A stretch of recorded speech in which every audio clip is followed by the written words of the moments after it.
جو لوگ on line ہیں، موبائل ایپ ہے، آپ پلے اسٹور پہ ایپ اسٹور پہ آپ تفہیم القرآن لکھیں تو آپ اس کو ڈاؤن لوڈ کر سکتے ہیں. آپ اپنے موبائل پہ اوپن کر کے اپنے گھر میں نوٹس بنائیں. اور اسی طریقے سے اگر آپ گوگل پہ لکھیں گے تفہیم القرآن پی ڈی ایف، اگر آپ پی ڈی ایف لکھتے ہیں تو یہ جو تیسرا آپ کے سامنے آ رہا ہے، بعض اوقات ہو سکتا ہے کسی کا ٹاپ پہ آ جائے، لیکن یہ ہے کہ یہ قرآن اردو .com اس کی نشانی ہے. شو ہو رہا ہے جی اسکرین پہ قرآن اردو، یہ مطلب لائیو پہ بھی آنا چاہیے. تو اگر آپ لکھیں گے تفہیم القرآن پی ڈی ایف تو قرآن اردو .com آ رہا ہے. اس کو اگر آپ اوپن کرتے ہیں، اس کو کلک کریں گے تو آپ کے سامنے یہ ساری صورتیں سورہ فاتحہ سے لے کے سورہ ناس تک یہ ایک کلک پہ آپ کو دستیاب ہیں. پھر اس کو آپ فردر کلک کرتے ہیں تو یہ نیچے یہ جو آئیکن آ رہا ہے اس کو اگر آپ کریں گے تو یہ 1 منٹ میں آپ کے لیپ ٹاپ پہ ڈاؤن لوڈ ہو جائے گا. تو جس بھی صورت کو پڑھایا جا رہا ہے، مثال کے طور پہ سورہ بقرہ ہے یا جو بھی ہے، تو آپ یہ سارا پروسیس کر کے تو موبائل پہ تو نہیں، خیر لیپ ٹاپ پہ یہ زیادہ بہتر رہے گی، وہاں ڈاؤن لوڈ کر سکتے ہیں. موبائل پہ بھی ہو سکتا ہے کام کر جائے. اور موبائل پہ اگر آپ ایپ اسٹور اور پلے اسٹور پہ یہ ایپ ڈاؤن لوڈ کرنا چاہیں تو کر سکتے ہیں. اچھا، ضروری نہیں ہے کہ آپ یہی والی تفسیر ڈاؤن لوڈ کریں، آپ کوئی اور کر لیں. ہم آپ کو یہ والی اس لیے بتا رہے ہیں کیونکہ ہم اس کو کھول کے بیٹھے ہوئے ہیں. صحیح ہے، ویسے آپ کوئی بھی تفسیر ڈاؤن لوڈ کر لیں، کوئی مسئلہ نہیں ہے، ہمیں اس سے کوئی گلہ نہیں ہوگا. لیکن یہ ہے کہ اگر یہ جو ترجمہ یہاں پر آ رہا ہے آپ اس کے ساتھ چلنا چاہتے ہیں تو یہ میں نے طریقہ آپ کو گوگل سے بھی بتا دیا. آن لائن بھی آپ دیکھ سکتے ہیں، اس کو ڈاؤن لوڈ کرنا چاہیں ڈاؤن لوڈ کر سکتے ہیں. اور پلے اسٹور اور ایپ اسٹور پہ اگر آپ تفہیم القرآن لکھیں گے تو یہ آپ کو مختلف ایپس بھی دستیاب ہو جائیں گی. اعوذ باللہ من الشیطان الرجیم، بسم اللہ الرحمن الرحیم. الف لام میم ذلك الكتاب لا ریب فیہ ھدی للمتقین الذین یؤمنون بالغیب ویقیمون الصلاة ومما رزقناهم ينفقون والذين يؤمنون بما أنزل إليك وما أنزل من قبلك وبالآخرة هم يوقنون أولئك على هدى من ربهم وأولئك هم المفلحون.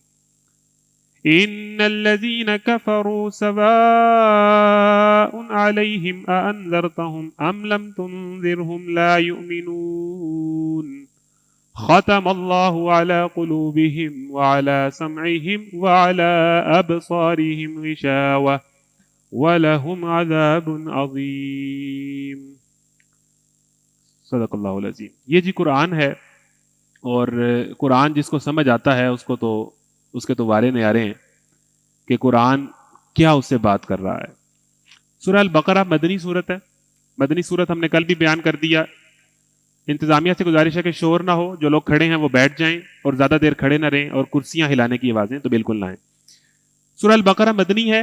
جو قرآن ہجرت کے بعد نازل ہوا، یعنی مکہ کی طرف سے جب ہجرت مدینہ ہوئی تو اس کے بعد جو اللہ کے نبی پر قرآن نازل ہوا وہ مدنی قرآن ہے. اور بقرہ کا مطلب جو ہے وہ بکرا نہیں ہے بلکہ گائے ہے. ہمارے ہاں اردو میں با کے بعد کیاف سے بکرا ہوتا ہے، بقرہ یہ گائے کو کہتے ہیں. اور ضروری نہیں ہوتا کہ جو سورت کا نام ہے وہ اس کے اندر اسی کے حوالے سے باتیں ہیں. یعنی سورہ یوسف اگر آپ پڑھیں گے تو وہ اے ٹو زیڈ حضرت یوسف کی کہانی ہے. اور سورہ یونس اگر آپ پڑھیں گے اس کے ساتھ ہی ہے، اس میں پوری سورت کے اندر آپ کو صرف ایک جگہ حضرت یونس کا ذکر ملے گا.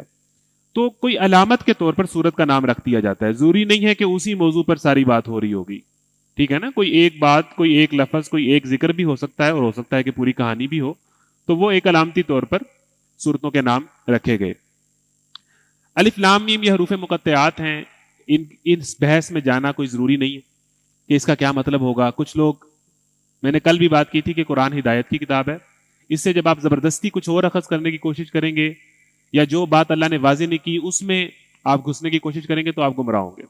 تو یہ الف لام میم ہو گیا، کاف ہا یا عین صاد ہو گیا، الف لام را ہو گیا، یہ حروف مقطعات ہیں. اس کے معنی ہمیں نہیں بتائے گئے، اور اس کے اندر گھس کر زبردستی کوئی معنی بنانا کہ الف سے اللہ ہے، لام سے حضرت جبرائیل مراد ہے، میم سے محمد ہے، کچھ نہیں نکلے گا.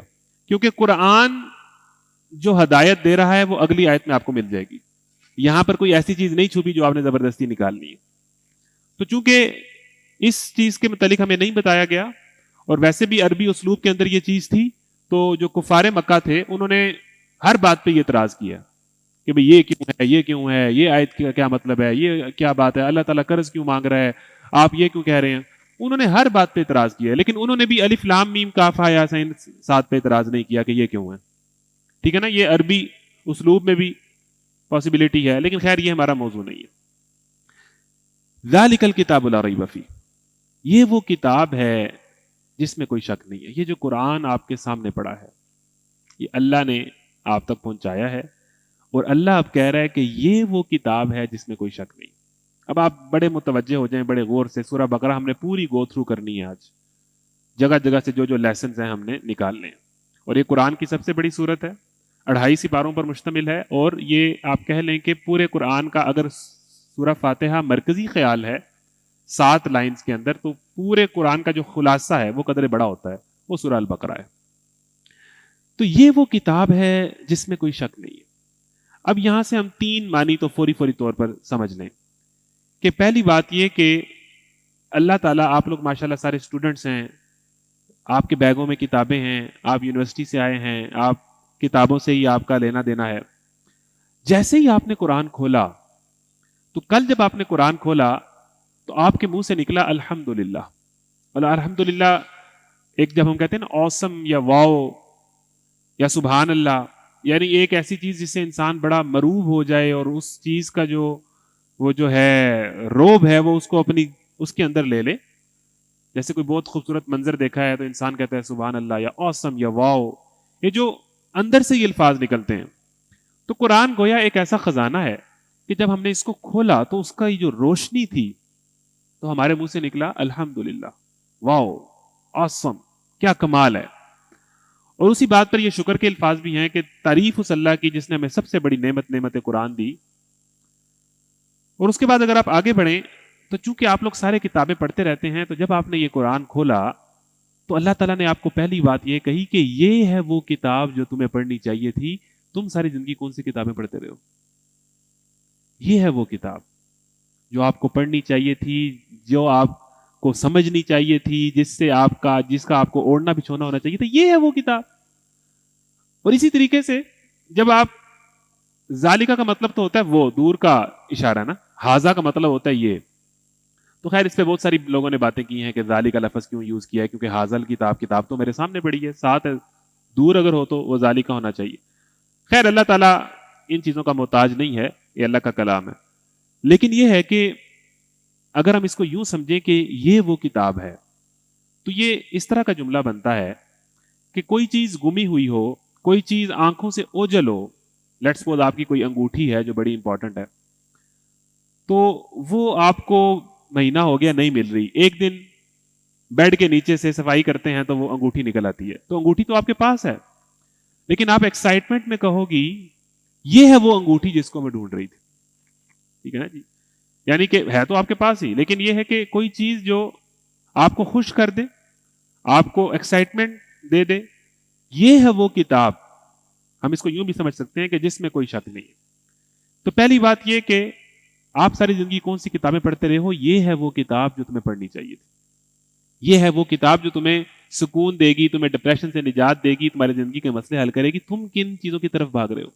وہ خیر مما یجمعون، یہ ہر اس چیز سے بہتر ہے جسے تم جمع کر رہے ہو.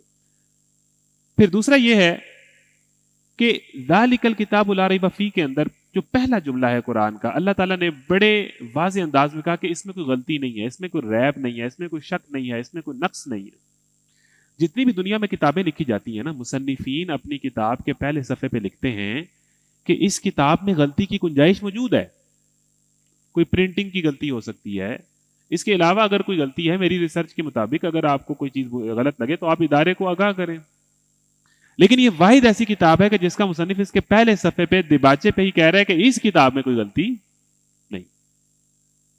اس کو آپ پوری تسلی سے پڑھیں کہ یہ آپ کو غلط گائیڈ نہیں کرے گی، بلکہ سب سے زیادہ درست اور ایکوریٹ بات آپ کو اس کتاب میں ملے گی. آپ پتہ نہیں کیا پڑھتے رہیں، آپ اپنی زندگی میں پتہ نہیں کن چیزوں کو جو ہے کھول کر کے اس کو سمجھنے کی کوشش کرتے رہیں. یہ ہے وہ کتاب جو تمہیں پڑھنی چاہیے تھی، یہ ہے وہ کتاب جو تمہیں صحیح بات بتائے گی، یہ ہے وہ کتاب جس میں کوئی شک نہیں ہے، کوئی غلطی نہیں ہے، کوئی نقص نہیں ہے. اور اس سے جو ہمیں پہلا میسج ملتا ہے، پہلا میسج لا ریب فیہ. میں جلدی گزرنا چاہتا ہوں، تفصیل بہت ہو سکتی ہے کیونکہ میں نے پوری سورہ بقرہ سے گزرنا ہے. لا ریب فی، اس میں کوئی شک نہیں ہے. ہماری یوتھ کا سب سے بڑا مسئلہ جو ہے وہ کنفیوژن ہے، آئیڈینٹی کرائسس ہے، اپنے اوپر اعتماد نہیں ہے، اور بات بات پہ ویسٹ سے متاثر ہوتے ہیں، بات بات سے اداکاروں اور سیلیبریٹیز سے متاثر ہوتے ہیں، ان جیسا بننا چاہتے ہیں، ان جیسے دکھنا چاہتے ہیں، ان جیسا لباس انہیں پسند آتا ہے، ان کی ادائیں بڑی باتیں، ان کے آٹوگراف لینے پہ مرتے ہیں. اپنے اوپر اعتماد نہیں، اپنے آپ کو کم تر سے کنفیوزڈ جنریشن. اور آپ کا جو قرآن ہے، جس طرح ہم نے کل بات کی کہ علم اللہ سے ملاتا ہے اور علم پورے کانفیڈنس کے ساتھ میدان عمل میں اتار دیتا ہے. قم فانذر وربک فکبر، اٹھو اور میدان میں نکلو اور اپنے رب کی بڑائی بیان کرو. تو قرآن کا پہلا جملہ آپ کے اندر یقین، کنوکشن اور کمٹمنٹ پیدا کر رہا ہے کہ تمہاری اس کتاب میں کوئی شک نہیں ہے. تم کیوں کنفیوز ہو؟ تم کیوں مروب ہو؟ تمہیں کیوں لگتا ہے کہ یہ باقی لوگ جو ہے وہ بہت آگے نکل گئے ہیں اور یہی ٹھیک ہوں گے؟ ذالک الکتاب، یہ تو کتاب تم نے کھولی ہے، اس میں تو کوئی شک نہیں. مصنف کا دعویٰ یہ ہے کہ اس میں کوئی عیب نہیں ہے، کوئی غلطی نہیں ہے، کوئی نقص نہیں. تو قرآن کا پہلا جملہ اگر آپ سورہ فاتحہ کھولیں تو آپ کو پازیٹیوٹی دیتا ہے. الحمدللہ، شکر اللہ کا، تم الرحمن اور الرحیم جیسی ذات رکھ، تمہاری خالق ہے الرحمن اور الرحیم جیسی، تمہیں کس چیز کی ٹینشن؟ تمہیں کس چیز کی؟ الحمدللہ، شکر ادا کرو اللہ کا کہ تم رحمان کی رحمانیت کے اندر ہو، اور شکر ادا کرو اس اللہ کا جس نے تمہیں قرآن دیا ہے. جب تمہارے ہاتھ میں قرآن ہے جو زندگی کے تمام مسائل کا حل ہے، تو تم کیوں نیگیٹو ہو رہے ہو؟ تم کیوں پریشان ہو رہے ہو؟ اور جس نے دیا ہے وہ الرحمن اور الرحیم ہے، تو تمہیں کیا خوف لاحق ہے؟ تمہیں تو خوش ہو جانا چاہیے. فَبِذَلِكَ فَلْيَفْرَحُوا، اس نعمت کے ملنے پہ تمہیں جشن منانا چاہیے. تو پہلا جملہ قرآن کا، قرآن کے قاری کے اندر سے جو ہے اس کو پازیٹیوٹی اس کے اندر پیدا کرتا ہے. زندگی میں جو بھی چل رہا ہے، شکر کرو کہ تمہارے پاس قرآن ہے. الحمدللہ، پہلا جملہ. تو ہمارے جو مومنین ہیں، اگر ہم ادھر سے شروع کریں تو پڑھ، اپنے آپ کو پڑھائی میں، پڑھنے میں انگیج کر. دوسرا یہ کہ شکر ادا کر، پازیٹیوٹی، ہوپ، امید. پہلا جملہ ہی جب امید بتا رہا ہے تو ہمیں نا امیدی کیوں ہے، ہمیں ڈپریشن کیوں ہے؟ اور اس کے بعد جب آپ قرآن کی دوسری سورت کا پہلا صفحہ کھولیں تو جہاں پہلا لفظ آپ کو ہوپ، شکر، پازیٹیو رہنا اور خوش رہنے کا میسج دیتا ہے، اگلے ہی جملے آپ کو کہتے ہیں کہ کانفیڈنس کے ساتھ اور یقین کے ساتھ اور کمٹمنٹ کے ساتھ اور کلیئرٹی کے ساتھ زندگی گزارو. یہ وہ کتاب ہے، اس میں کوئی شک نہیں ہے. ایک تو یہ کتاب تمہیں مل گئی ہے الحمدللہ، اور دوسری یہ اس کتاب میں کوئی شک نہیں ہے، کوئی نقص نہیں ہے. تو بندہ مومن کو، قرآن کے قاری کو کون سا خوف، کون سی ڈپریشن اور کون سی چیزیں ان کلیئر اسے ہو رہی ہیں، کہاں وہ ٹھوکر کھا رہا ہے، اسے مسئلہ کیا ہے، کیوں بار بار وہ اور چیزوں کی طرف دیکھ رہا ہے. اور اسی طریقے سے اگر آپ صراط مستقیم کی طرف جو ہم نے پہلی صورت میں مانگا ہے، تو وہ ہمیں کیا میسج دے رہا ہے؟ اے اللہ ہمیں سیدھے راستے کی رہنمائی فرما. اب جو سیدھا راستہ ہے، ظاہر ہے دائیں بائیں ڈسٹریکشنز ہیں، کلرز ہیں، انٹرٹینمنٹ ہے، کبھی یہ کرنے کا دل کرتا ہے، کبھی وہ کرنے کا دل کرتا ہے. سیدھے راستے پہ ہمیں چلانے کا مطلب یہ فوکس، کہ دائیں بائیں جو بھی ہو رہا ہے وہ میری توجہ نہ بٹائے، مجھے اللہ کے راستے سے نہ ہٹائے. وہ اتنا آگے نکل گیا ہے، وہ تو دین کو بھی فالو نہیں تھی کرتی، اور وہ تو بہت آگے نکل گئی ہے. ڈسٹریکشن، یہ جو بھی چیزیں آپ کے ذہن میں آتی ہیں، وَاعْبُدْ رَبَّكَ، سیدھے راستے پہ قائم رہ کے چلتے رہو، اور اسی پہ چلتے رہنا ہی منزل ہے. تو یہ فوکس ہے. اب یہ جو اگلی بات ہے، سبحان اللہ، اللہ تعالیٰ نے بڑی کلیئرٹی کے ساتھ کہہ دیا ہدی للمتقین.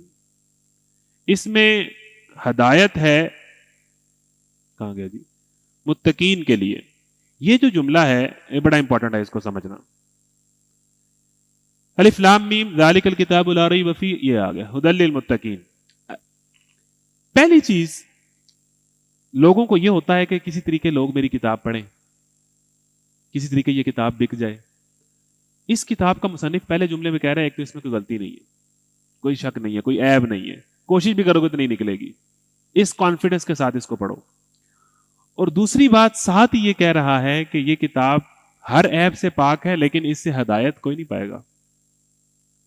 ہدایت اس سے صرف وہی پائے گا جو متقی ہے. یعنی اگر متقی نہیں ہو تو پورا قرآن بھی پڑھ لو، پوری قرآن کلاس بھی اٹینڈ کر لو، جیسے ہو ویسے ہی واپس جاؤ گے. یعنی ہم تو آفر دیتے ہیں نا کہ بھئی آپ ہمارے پاس آئیں، آپ کو یہ ملے گا، یہ ملے گا، یہ ملے گا، اور آپ کی لائف چینج ہو جائے گی اور یہ ہو جائے گا. قرآن یہ نہیں کہہ رہا.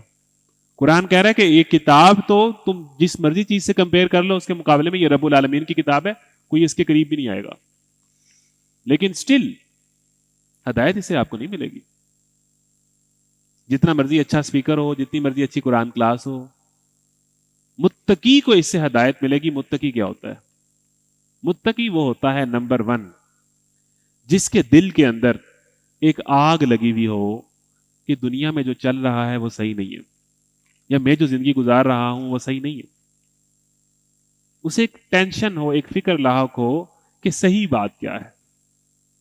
جو پارٹی کر رہا ہے اور پارٹی میں مصروف ہے اور جسے کوئی پرواہ نہیں ہے نہ رمضان کی، جسے کبھی خیال ہی نہیں آیا کہ میں یہاں پر کیوں آیا ہوں، اسے کوئی چیز آمادہ نہیں کرے گی اس طرف آنے پر. لیکن جو سوچتا ہے کہ بھئی یہ دنیا کیوں ہے، میں کیوں ہوں، اور یہ جو اتنا کچھ میں اپنی زندگی میں کر رہا ہوں یا کر رہی ہوں، یہ غلط ہے، نہیں کرنا چاہیے. ایک چیز جو اس کے اندر سے آواز آتی ہے وہ متقی ہوتا ہے. پھر اس کے بعد متقی کی دوسری ڈیفینیشن یہ ہے کہ متقی ہر دم اس کے اندر ایک ٹینشن ہوتی ہے کہ حق کیا ہے، وہ حق کی تلاش میں ہوتا ہے، حق کی جستجو میں ہوتا ہے.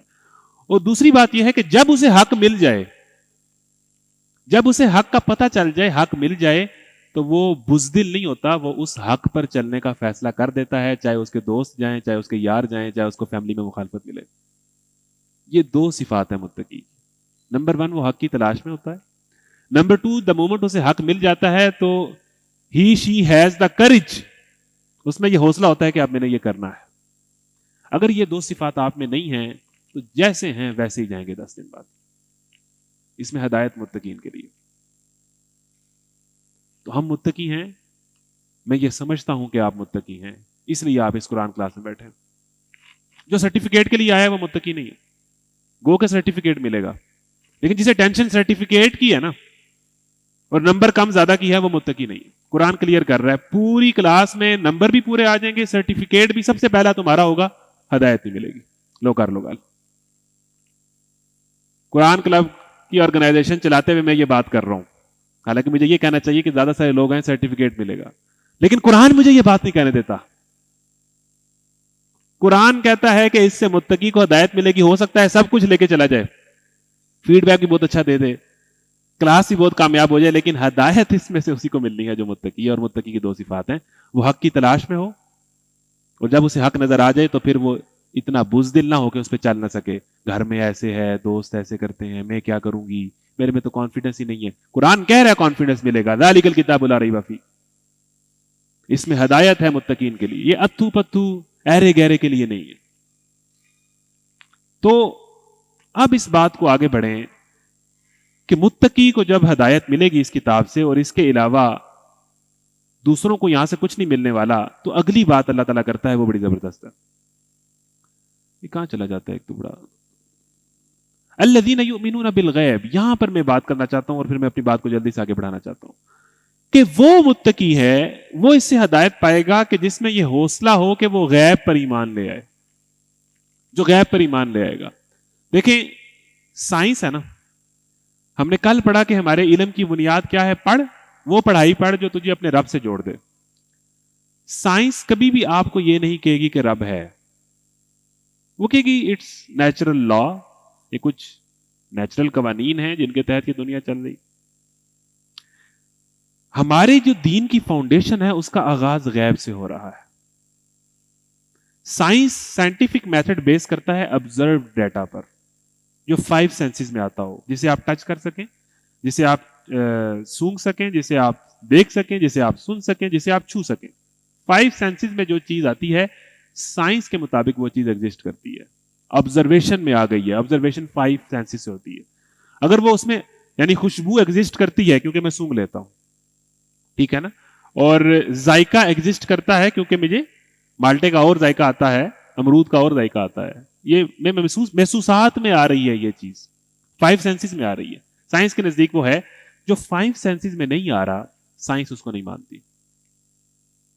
آپ کے دین کی جو بنیاد، آپ سارے سائنس پڑھ رہے ہیں، کوئی غلط بات نہیں ہے، پڑھنی چاہیے.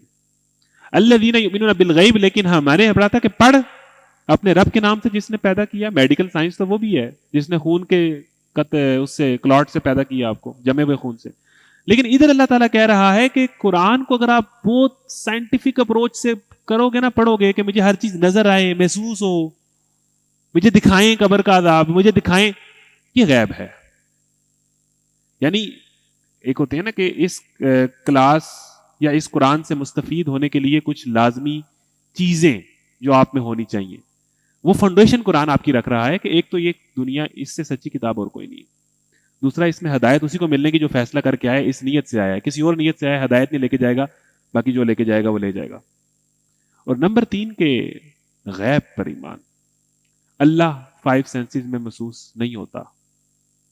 آسمانی کتابوں پر ایمان ہمارا دوسرا جو عقیدہ ہے, آسمانی کتابوں کو نازل ہوتے ہوئے, قرآن کو نازل ہوتے ہوئے کسی نے نہیں دیکھا, آپ نے جا کے دکان سے خریدا ہے. فرشتوں پر ایمان, 2 فرشتے یہاں بیٹھے ہیں, نہیں نہ ٹچ ہو رہے ہیں نہ محسوس ہو رہے ہیں, 5 سینسز میں نہیں آ رہے. میرا ایمان ہے کہ ہیں, اور اتنا ایمان ہے کہ مجھے یہ غلط کام نہیں کرنے دیتے. اس قدر میری پرسنالٹی اس سے شیپ ہو رہی ہے. میری ساری زندگی کا دائرہ ہی اسی کے ارد گرد ہے, اسی غیب کے اوپر ہے. میری زندگی سے غیب نکال دو, میں کچھ نہیں کر سکتا. اور اسی طریقے سے رسولوں پر ایمان, رسولوں پر جو کتاب نازل ہوئی یا ان کا جو اللہ سے کنیکشن تھا, اس کی کیفیت تو ہم نے نہیں دیکھی, یا ایون ہم نے رسول بھی نہیں دیکھے, اس دور میں تو نہیں پیدا ہوئے. اور اس کے بعد حیات بعد موت پر ایمان. کسی بندے نے جب باڈی مر جاتی ہے, باڈی ڈیڈ ہو جاتی ہے, اس کو زندہ ہوتے نہیں دیکھا, اس کو ہلتے جلتے نہیں دیکھا, قبر میں جا کے وہ ڈھانچہ ہی بنے گا. حیات بعد, یعنی ہمارے جو 5 عقیدے ہیں, ادھر 5 سینسز ہیں اور ادھر آپ کے 5 جو عقائد ہیں جنہیں عقائد اسلام کہتے ہیں, وہ ایک بھی محسوسات میں نہیں آتا. اقبال نے فرمایا, محسوس پر بنا ہے علوم جدید کی, اس دور میں ہے شیشہ عقائد کا پاش پاش. علوم جدید تو محسوس پر چل رہے ہیں, ہمارے عقائد تو غیر محسوس ہیں. تو اس لیے یہ جو ہم کہتے ہیں نا سائنس ورسز ریلیجن, مسئلہ یہ ہے کہ ریلیجن غیب ہے, اور اگر آپ نے ہر چیز کو ایگزسٹنس میں لانا ہے تو یہی مطالبہ کفار مکہ کا تھا کہ ہمیں دکھائیں قرآن نازل ہوتے ہوئے. اللہ آ کے ہم سے بات کیوں نہیں کرتا؟ ان کا مطالبہ سائنٹیفک تھا. سائنٹیفک اگر مطالبے کرتے رہو گے تو اس سے کچھ حاصل نہیں کرو گے. ہدایت اگر حاصل کرنی ہے تو آپ کی جو فاؤنڈیشن ہے وہ غیب ہے. اس غیب پر ایمان لانے کے بعد جو ہم نے متقی کی ڈیفینیشن پڑھی کہ متقی حق کی تلاش میں ہوتا ہے. لیکن یہ بات کلیئر کر دیں کہ کسی نے ایک بہت خوب کہا کہ کون کہتا ہے خدا نظر نہیں آتا؟ ایک وہی تو نظر آتا ہے جب کوئی نظر نہیں آتا. یعنی بہت ساری چیزیں آپ کے اندر ایک حادثہ عبودیت ہے. آپ جب مشکل میں پھنس جاتے ہو تو آپ ہر چیز کو چھوڑ کے آپ کو کسی ایک ذات کی یاد آتی ہے. یعنی انسان کے اندر ودیت کر دیا گیا ہے, وہ اس کی شارک سے زیادہ قریب ہے. لیکن یہ ہے کہ سائنس کہتی ہے اس کو آپ ان 5 سینسز میں لائیں. وہ قرآن کہہ رہا ہے, اللہ کہہ رہا ہے ایسا نہیں ہوگا. پھر اس کے بعد اس غیب پر ایمان لانے کے بعد وہ کیا کرے گا؟ 2 کام کرنے کے لیے وہ پورے طریقے سے آمادہ ہو جائے گا. پہلی قربانی, وَيُقِيمُونَ الصَّلَاةَ, وہ اپنے 24 گھنٹے کے دن کو سکیجول کر لے گا. صرف سبحان اللہ ماشاء اللہ نہیں کہنا اس نے. متقی کی صفت یہ ہے, میں نے آپ کو پہلی ڈیفینیشن کی, ایک تو وہ حق کی تلاش میں ہوتا ہے, دوسرا جب اسے حق پتہ چل جاتا ہے تو اس حق کے لیے وہ فیصلہ کرنے کے لیے تیار ہوتا ہے. اچھا مجھے لائف چینج کرنی پڑ رہی ہے, کر لوں گا. 5 نمازیں پڑھنی ہیں, پڑھ لوں گا. یعنی وہ اس کے لیے اگر نہیں تو وہ حق کے ساتھ مخلص ہی نہیں ہے, اسے حق کی تلاش تھی ہی نہیں. جس کو تلاش ہوتی ہے وہ اس کے لیے پھر جو بھی اس کے ریکوائرمنٹس ہیں وہ پوری کرنے کے لیے آمادہ ہو جاتا ہے. اچھا اگر اس حق کے لیے اور اس دنیا کے مقصد کو اچیو کرنے کے لیے میں نے دن کو سکیجول کرنا ہے اور 5 وقت کی نماز پڑھنی ہے جو گن کے 1.5 گھنٹہ بنتا ہے, 9 گھنٹے میں روٹی کے پیچھے بھاگ رہا ہوں, کوئی ایشو نہیں ہے, میں کر لوں گا. پھر دوسرا کام, ایک تو جسمانی قربانی ہے, فزیکلی آپ اس حق کے لیے اپنے آپ کو قربان کرنے کے لیے تیار ہوں, اور دوسرا ہے مالی قربانی. التحیات للہ والصلوات والطیبات, تمام مالی عبادتیں اور جسمانی عبادتیں اللہ کے لیے.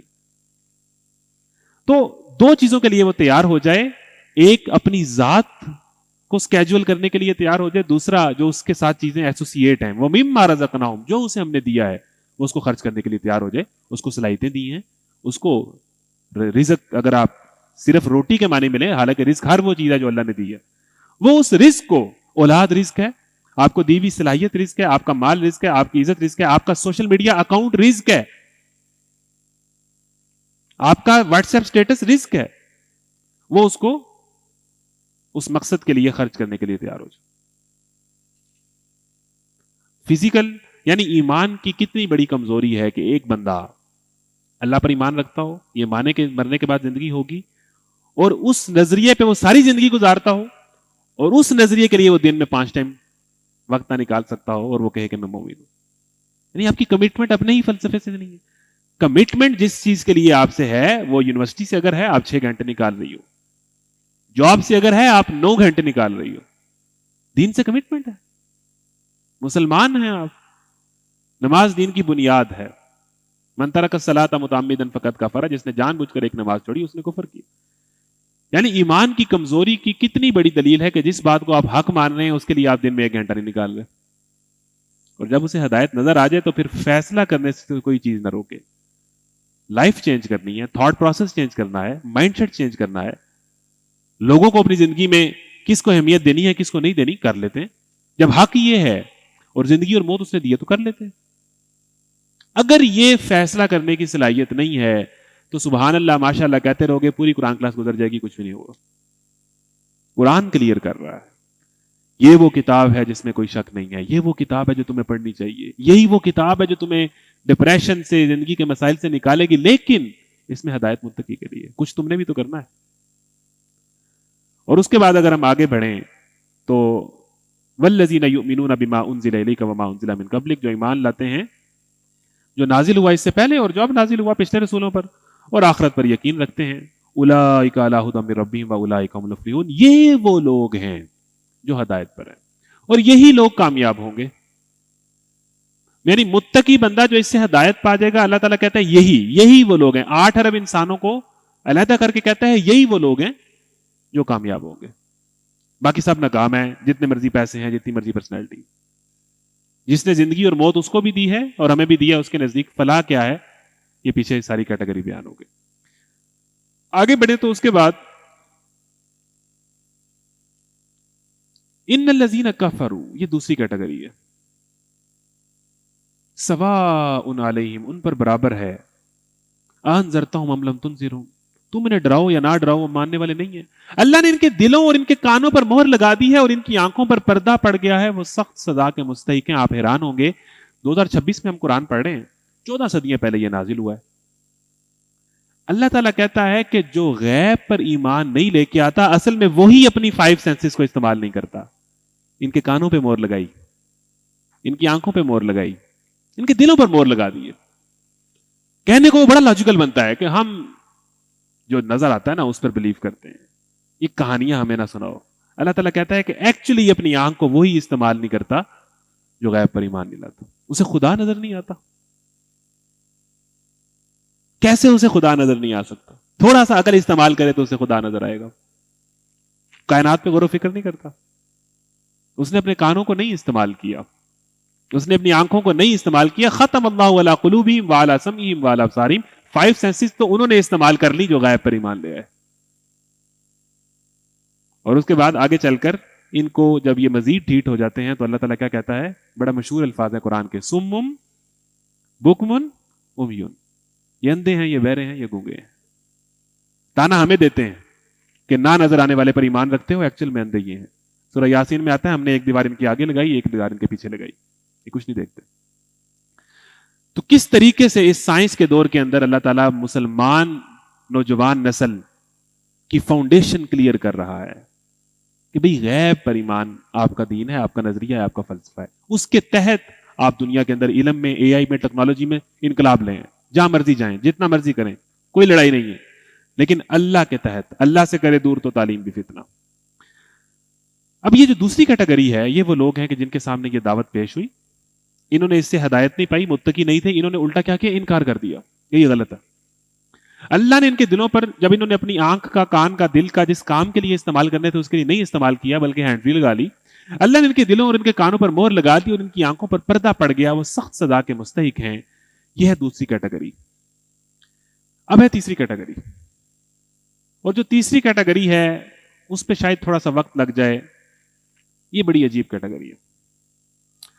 وَمِنَ النَّاسِ مَن يَقُولُ آمَنَّا بِاللَّهِ وَبِالْيَوْمِ الْآخِرِ وَمَا هُمْ بِمُؤْمِنِينَ يُخَادِعُونَ اللَّهَ وَالَّذِينَ آمَنُوا وَمَا يَخْدَعُونَ إِلَّا أَنفُسَهُمْ وَمَا يَشْعُرُونَ فی قلوبہم مرض فزادہم اللہ مرضا وَلَهُمْ عَذَابٌ عَلِيمٌ بِمَا كَانُوا يَكْذِبُونَ وَإِذَا قِيلَ لَهُمْ لَا تُفْسِدُوا فِي الْأَرْضِ قَالُوا إِنَّمَا نَحْنُ مُصْلِحُونَ أَلَا إِنَّهُمْ هُمُ الْمُفْسِدُونَ وَلَكِنْ لَا يَشْعُرُونَ. لوگوں میں سے کوئی ایسا ہے کہ جو کہتے ہیں کہ ہم ایمان لائے لیکن حقیقت میں وہ مومن نہیں ہے. وَمِنَ النَّاسِ مَن يَقُولُ آمَنَّا بِاللَّهِ. بعض لوگ ایسے بھی ہیں جو کہتے ہیں ہم اللہ اور آخرت پر ایمان لائے. وَمَا هُمْ بِمُؤْمِنِينَ. حقیقت میں وہ مومن نہیں ہے. يُخَادِعُونَ اللَّهَ وَالَّذِينَ آمَنُوا. وہ اللہ اور ایمان لانے والوں کے ساتھ دھوکہ بازی کر رہے ہیں مگر دراصل وہ خود ہی اپنے آپ کو دھوکے میں ڈال رہے ہیں اور انہیں اس کا شعور نہیں ہے. ان کے دلوں میں ایک بیماری ہے جسے اللہ نے زیادہ بڑھا دیا اور جو جھوٹ بولتے ہیں اس کی پاداش میں ان کے لیے دردناک سزا ہے. دیکھیں یہ وہ کیٹیگری ہے جس میں پہلی دو کیٹیگری کو اللہ تعالیٰ نے دو تین لائنوں میں بیان کر دیا, وائنڈ اپ کر دیا. یہ جو تیسری کیٹیگری ہے نا اس کے اوپر ایک پورا رکوع ہے 2 صفحے کا, پورا رکوع ہے. یہ وہ لوگ ہیں جو کہتے ہیں, زبان سے یہ کہتے ہیں کہ ہم ایمان لائے لیکن حقیقت میں وہ مومن نہیں ہے. وہ اللہ اور ایمان والوں کے ساتھ دھوکے بازی کر رہے ہیں حالانکہ اپنے آپ کو دھوکے میں ڈال رہے ہیں. دھوکے باز جو ہوتا ہے وہ سمجھ رہا ہوتا ہے کہ جس کو میں دھوکہ دے رہا ہوں وہ ابھی ٹریپ میں آ جائے گا, لیکن اللہ تعالیٰ کہہ رہا ہے کہ ہم نے ایسی گھات لگائی ہوئی ہے کہ اس کو خود سمجھ نہیں آ رہی کہ یہ اپنی ہی چال میں پڑنے لگا ہے. انہیں اس کا شعور نہیں ہے. ان کے دلوں میں ایک بیماری ہے جسے اللہ نے اور زیادہ بڑھا دیا. اچھا یہ جو نفاق ہے جس کو ہم نے شروع میں پڑھا کہ ایمان کی کتنی بڑی کمزوری ہے کہ جس کو ہم حق مانتے ہیں اس کے لیے ہم دن میں 5 منٹ کا ٹائم نہیں نکال پا رہے, اس کے لیے ہم خواہشات کو روک نہیں پا رہے, اس کے لیے ہم نفس کو کنٹرول نہیں کر پا رہے. تو اللہ تعالیٰ کہتا ہے کہ یہ مومن ہے, نام ان کا مسلمانوں والا ہے لیکن حقیقت میں مومن نہیں ہے. دھوکے بازی کر رہے ہیں, کسی نہ کسی داء پر ہیں. شفاعت ہو جائے گی, کسی پیر سے نسبت ہے بچت ہو جائے گی, سال بعد ایک عمرہ کر لوں گا مغفرت ہو جائے گی, لیلۃ القدر میں توبہ کر لیں گے. کسی نہ کسی غلط فہمی میں دھوکے میں خود کو ڈال رہے ہیں اور سمجھتے ہیں کہ میں اس طریقے سے فرشتوں کو یا اپنے حساب لینے والوں کو دھوکے میں ڈال لوں. اپنا لائف ایک دن سکیجول نہیں کر سکتے دین کے لیے تو اس کو باقی ساری زندگی اپنی مرضی سے گزارتے ہیں. جمعے کو ایک سٹیٹس لگاتے ہیں اسلامک, رمضان میں قرآن ختم کرتے ہیں. نام ان کے مومنوں والوں ہیں لیکن ان کی زندگی کا ایک دن بھی اسلام کے مطابق پورے طریقے سے نہیں گزرتا, ایون فرض نہیں پورا کر پاتے. ان کے دلوں میں ایک بیماری ہے. بیماری کون سی ہے؟ نفاق کی بیماری ہے. عملی نفاق, اعتقاد. شروع میں جو یہاں پر ذکر ہے وہ اعتقادی منافقین کے, آگے چل کے عملی کا ہے, میں جلدی ذکر کر دوں گا. دونوں کیٹیگری ہے. اللہ تعالیٰ کہتا ہے ان کے دلوں میں بیماری ہے اور ہم نے اس بیماری کو بڑھا دیا ہے. یہ بڑے خطرناک الفاظ ہیں. آپ جب گناہ کے راستے پہ ہوتے ہو, بے حیائی کے راستے پہ ہوتے ہو, کسی غلط راستے پہ ہوتے ہو اور آپ کی زندگی میں کچھ بھی برا نہیں ہو رہا, آپ کے نمبر بھی اچھے آ رہے ہیں, آپ کی ڈگری بھی ٹھیک جا رہی ہے, آپ کے گھر میں بھی حالات ٹھیک ہیں, اور آپ کو خیال ہی آتا ہے کہ میں اتنی بری زندگی گزار رہا ہوں, کچھ ہو تو نہیں رہا, نماز بھی نہیں پڑھتا میں, گرل فرینڈ بھی میری ہے, سب کچھ چل رہا ہے, غلط چیزیں دیکھ بھی رہا ہوں, غلط چیزیں سن بھی رہا ہوں, تو زندگی تو اوکے چل رہی ہے. اور یہ جو سچویشن ہے یہ زیادہ خطرناک ہے. ان کے دلوں میں ایک بیماری تھی, انہوں نے اس بیماری کو لفٹ نہیں کرائی, ڈائگنوز نہیں کیا ٹائم پر. یہ بیماری بڑھتے بڑھتے 3rd اور 4th سٹیج پہ جا رہی ہے. میں اس کو بڑھا رہا ہوں. رنگے ہاتھوں جب یہ اس میں مبتلا ہو جائیں گے تو میں ان کو پکڑ لوں گا. تو اس سے ہمیں بات سمجھ آئی کہ اگر ہم گناہ کے راستے پہ ہیں اور ہماری زندگی میں کچھ برا نہیں ہو رہا تو یہ کوئی اچھی بات نہیں ہے, یہ زیادہ بری بات ہے. اللہ تعالیٰ بیماری کو بڑھا رہا ہے. مزید خوشیاں, مزید سب کچھ ہو کے ہے, ایک دم ہی پھنس جائے گا اور پھر واپسی کا راستہ نہیں ہوگا. یعنی یہ بیماری اگر آپ نے ٹائملی ڈائگنوز نہ کی تو یہ 3rd اور 4th سٹیج پہ جائے گی. پھر آپ کو یہ نہ قرآن سمجھ آئے گا, نہ قرآن کی باتیں ٹھیک لیں گی. ایون قرآن کی بات کرنے والے بندہ بھی آپ کو جو ہے برا ہی لگے گا.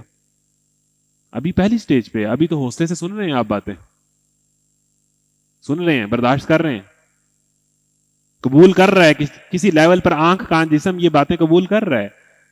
لیکن اگر اس بیماری کو اگنور کیا جو لگی ہوئی ہے تو یہ جب اللہ اس کو بڑھاتا جائے گا اور ایک وقت آئے گا کہ پھر واپسی نہیں. تو ان کے لیے دردناک سزا ہے. جب کبھی ان سے کہا جائے زمین میں فساد نہ کرو تو انہوں نے یہی کہا ہم تو اصلاح کرنے والے ہیں. پاکستان میں اور پوری دنیا میں جتنے بھی لوگ بے حیائی کے یا دین دشمنی کے ایجنڈے پر کام کر رہے ہیں. وہ جو ایک بات کہتے ہیں اللہ تعالیٰ نے 14 صدیاں پہلے بتا دی. جب تم ان سے کہو گے منافقین سے کہ زمین میں فساد نہ کرو, تو یہ ایک جملہ کہیں گے ہم اصلاح کرنے والے ہیں. We are reformers, we want to reform the Pakistani society. ہم تعلیم کے میدان میں اصلاحات لانا چاہتے ہیں, ہم سیاست میں اصلاحات لانا چاہتے ہیں. لیبل بہت اچھا لگا ہوگا. جس ایجنڈے پہ یہ این جی اوز اور آرگنائزیشنز اور اس ایجنڈے پہ کام کرنے والے ادارے, انڈسٹریاں, پورا شوبیز جو کام کر رہی ہوگی, اس کا لیبل تو بہت اچھا ہوگا کہ ہم تو سوسائٹی میں ہونے والے جرائم اور مسائل کو ہائی لائٹ کر رہے ہیں. اس کے ساتھ ساتھ اور کیا کیا ہائی لائٹ کر دیا ہے, یہ واردات ہے. ان کا لیبل بہت اچھا ہوگا, ان کی دکان بہت چلتی ہوگی, اور یہ کہیں گے کہ ہم تو ریفارمز کرنا چاہتے ہیں. حقیقت میں یہ سب سے بڑے فسادی ہیں. یہ اللہ تعالیٰ نے ایسی بات کہہ دی کہ منافقین کا ہر دور میں یہی مینٹیلٹی ہے, یہی جملہ ہوتا ہے, اور یہی آگے بھی چلتا رہے گا. ریفارمز کے نام پر فساد کرتے ہیں. خبردار, حقیقت میں یہی لوگ مفسد ہیں مگر انہیں شعور نہیں ہے. اور جب کبھی ان سے کہا گیا کہ جس طرح دوسرے لوگ ایمان لائے ہیں اس طرح تم بھی ایمان لاؤ, تو انہوں نے جواب دیا کیا ہم بیوقوفوں کی طرح کا ایمان لائیں؟ مطلب اتنا بندہ دین کو لے کے سیریس ہو جائے. مطلب کیا ٹھیک ہے, سمجھ آتی ہے, جمعہ پڑھ لیا, رمضان میں روزے رکھ لیے, کافی ہے. مطلب اتنا سیریس ہو جائیں جس طرح یہ عمار بن یاسر سیریس ہو گیا, جس طرح یہ بلال سیریس ہو گئے. جب کبھی ان سے کہا جاتا تھا کہ اس طرح ایمان لو جس طرح یہ صحابہ ایمان لے کے آئے ہیں کہ انہوں نے اپنی زندگی کو 180 پہ چینج کر لیا ہے, پریورٹیز کو چینج کر لیا ہے. یہ پاگل ہیں, پتہ ہی نہیں ہے دنیا داری کیا ہوتی. یہی الفاظ آج کے دور میں بھی ہر منافق کہتا ہے. آپ اپنے معاشرے کے اندر یہ سنیں گے. یہ قرآن ہے, یہ ہر دور کی کتاب ہے. اتنا بھی نہیں سیریس ہونا چاہیے دین کو لے کے. اصل چیز پڑھائی ہوتی ہے. ڈگری کرو, باہر جا کے سیٹ ہو جاؤ. جب سیٹ ہو جاؤ گے نا فائنینشلی, تو پھر یہ چیزیں بھی دیکھ لینا. ابھی بٹ ٹھیک ہے, نماز کی حد تک کافی. یہ جو زبان ہے نا, یہ اللہ تعالیٰ جانتا ہے یہ کہاں سے آتی ہے, یہ کس بیماری کی وجہ سے یہ اس طرح کی منہ سے باتیں نکلتی ہیں. ان لوگوں کی طرح ایمان لائیں جو دین کو اتنا سیریس لے گئے کہ خود بھی چل رہے ہیں, لوگوں کو بھی بلانا شروع کر دیا ہے, اور ہر ٹائم یہی کہتے رہتے ہیں دین اللہ ہی کرتے رہتے ہیں. پتہ نہیں کیا ہو گیا, نہ کوئی دنیا کا پتہ ہے, نہ کوئی دنیا میں کیا چل رہا ہے اس کا پتہ ہے. ان بیوقوفوں کی طرح کا ایمان لائیں. تو جب کبھی ان سے کہا گیا کہ ان کی طرح ایمان لو, تو ہم بیوقوفوں کی طرح کا ایمان لیں. خبردار, حقیقت میں یہ خود بیوقوف ہیں. اصل حکمت مخافت اللہ, دنائی کی, حکمت کی, دانش مندی کی جو بنیاد ہے وہ اللہ کا خوف ہے. جو یونیورسٹی میں لڑکی رہتے ہوئے اللہ سے ڈر گئی وہ سب سے زیادہ سمجھدار ہے, بڑی سیاڑی ہے, وہ بڑی سیاڑی. جو نوجوان اس میڈیا اور سوشل میڈیا کے دور میں اور اس ماحول کے اندر کے جہاں جس کی گرل فرینڈ نہیں ہے, اس کو کچھ سمجھا ہی نہیں جاتا, وہ اس ماحول میں رہتے ہوئے اس نے اپنے آپ کو بچا لیا, اس سے زیادہ سیاڑا کوئی نہیں ہے. باقی سارے بیوقوف ہیں. قرآن کہہ رہا ہے ذالک الکتاب لا ریب فیہ, اس کتاب میں کوئی شک نہیں ہے, اس کی کوئی بات غلط نہیں. آپ اپنے آپ کو سمجھدار سمجھیں. دنیا بیوقوف ہے. وہ دنیا بیوقوف ہے جو مسلمان ہوتے ہوئے, کلمہ پڑھتے ہوئے اس کی ایک بھی بات پہ چل نہیں پا رہی. وہ بیوقوف ہیں, وہ شرمندہ ہوں.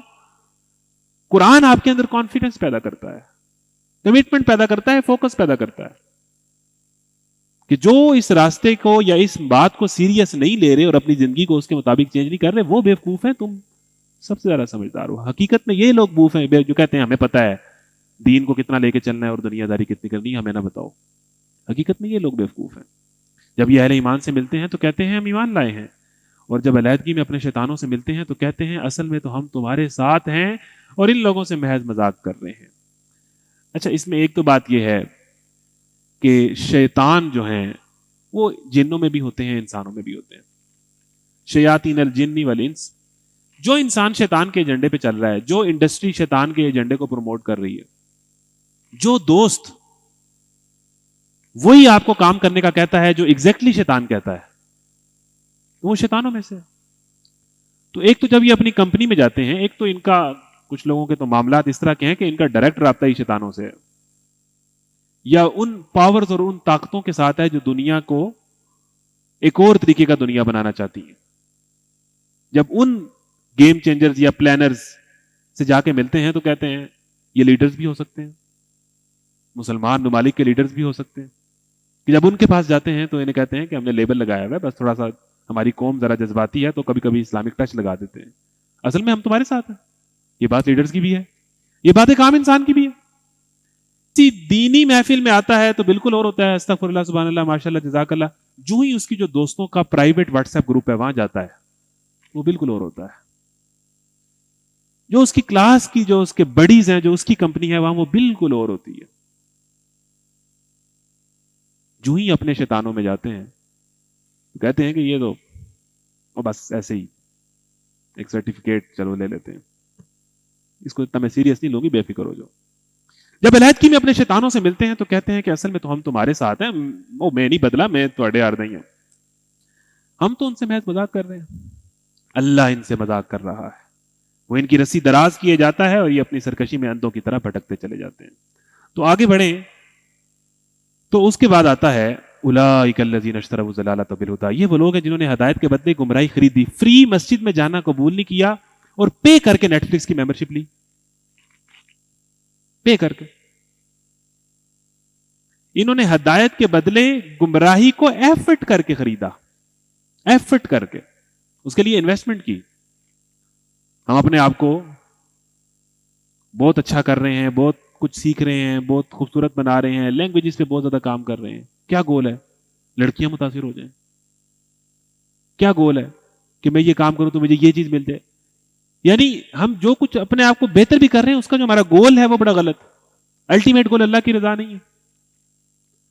جنہوں نے ہدایت کے بدلے گمراہی خریدی, اور ہر گناہ کو ہم پے کر کے خریدنا چاہتے ہیں. اور اگر ہمیں فری میں کوئی اچھی چیز آفر ہو رہی ہو, بھلائی کی چیز آفر ہو رہی ہو جس کا تعلق ہماری تربیت سے ہو, ہم نہیں لینا چاہتے.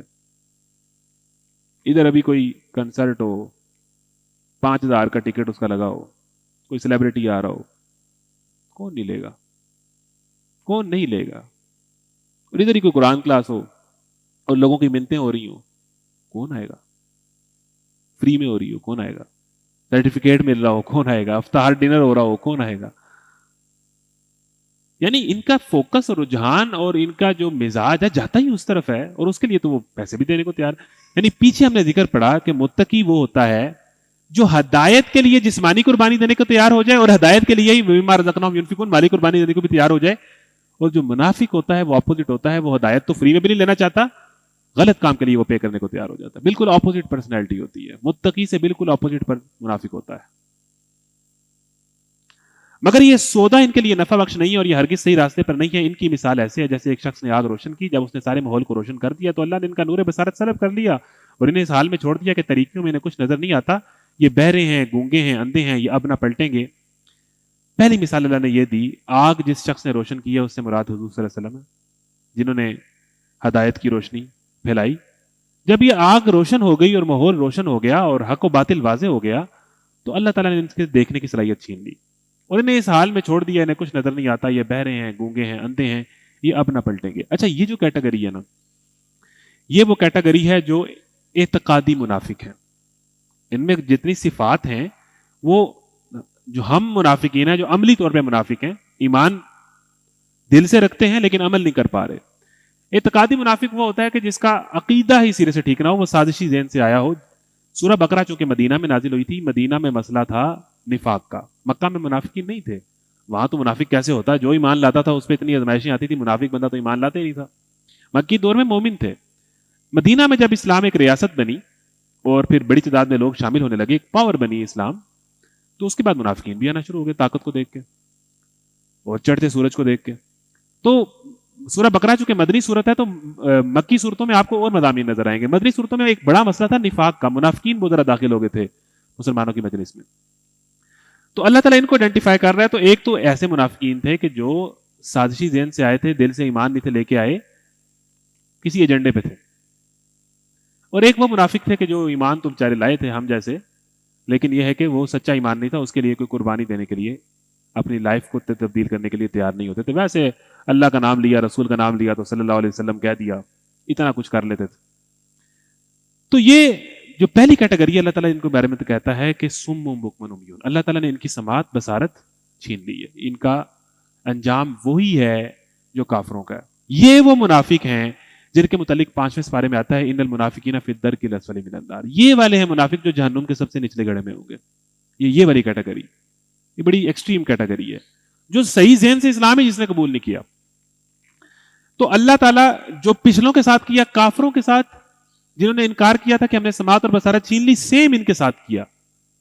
سم بکم عمیون، یہ اندھے بہرے گونگے ہیں. لیکن ایک اور کیٹیگری ہے، او کصیب من السماء فیہ ظلمات ورعد وبرق. یا ان کی مثال ایسے سمجھو کہ آسمان سے زور کی بارش ہو رہی ہے، اس کے ساتھ اندھیری گٹا اور کڑک اور چمک بھی ہے. یہ بجلی کے جانوں کے خوف سے کانوں میں انگلیاں ٹھوس لیتے ہیں. اللہ ان منکرین حق کی طرف ہر طرف سے گھیرے میں لیے ہوئے ہے. چمک سے ان کی حالت یہ ہو رہی ہے کہ گویا ان قریب بجلی ان کی بصارت اچک لے جائے گی. جب ذرا کچھ روشنی انہیں محسوس ہوتی ہے تو یہ اس میں کچھ دور چلتے ہیں، جب اندھیرا چھا جاتا ہے تو کھڑے ہو جاتے ہیں. اللہ اکبر. اللہ تعالیٰ کہتا ہے کہ دوسرے منافقین ایسے ہیں، یہ بھی مدینہ میں ہی تھے. اس کی مثال ایسی ہے کہ آسمان سے بارش برس رہی ہے. اب دین ایک رحمت کی بارش، جو رحمت ہی رحمت ہے، جو انسانیت کے لیے رحمت ہے، حضور صلی اللہ علیہ وسلم رحمت اللہ عالمین ہے. تو بارش جب ہوتی ہے تو ظاہر بجلی بھی آتی ہے، گونج بھی ہوتی ہے، کڑک بھی ہوتی ہے. تو جب دین کی بارش ہوتی ہے تو وہ اس بارش کو یہ انجوائے کرتے ہیں. لیکن جب بجلی چمکتی ہے تو یہ اپنی جو جس کو بند نہیں ہونا چاہیے کانوں میں انگلیاں ٹھوس لیتے ہیں. اور جب اندھیرا چھا جاتا ہے تو آنکھیں بند کر لیتے ہیں، اور جب روشنی ہوتی ہے تو تھوڑا سا چل لیتے ہیں. یہ کون ہے؟ یہ وہ لوگ ہیں کہ جن کو دین کا اچھا تو قبول ہے، ایزی تو قبول ہے، لیکن جہاں پر بجلی آ جاتی ہے، بارش کا مزہ لینا چاہتے ہیں، بارش کے ساتھ جو کڑک ہے، جو آزمائش ہے، جو قربانی ہے، جو نماز کی پابندی ہے، جو جہاد ہے، اس طرف نہیں آ رہے. نام کے ساتھ مسلمان لکھ لیں گے، نعت بھی کبھی کبھی پڑھ لیں گے، ٹھیک ہے، جمعے کو سٹیٹس بھی لگا دیں گے، اصل چیز کی طرف نہیں آ رہے. ہاں کبھی کبھی کرنٹ جاگتا ہے، قرآن کلاس میں آ جاتے ہیں، کہ اسلامک ریل دیکھ لیتے ہیں، کبھی اندر ایک چیز ابھی ایگزسٹ کرتی ہے. لیکن حالت یہ ہے کہ جب دین کے لیے قربانی دینے کی بات ہے، جب دین کے لیے سٹینڈ لینے کی بات ہے، جب دین کے لیے اپنے آپ کو چینج کرنے کی بات ہے، جب سستی ہو رہی ہے اور نماز پڑھنے کی بات ہے، تو جو ہی تھوڑی بجلی آتی ہے کانوں میں انگلیاں ٹھوس لیتے ہیں.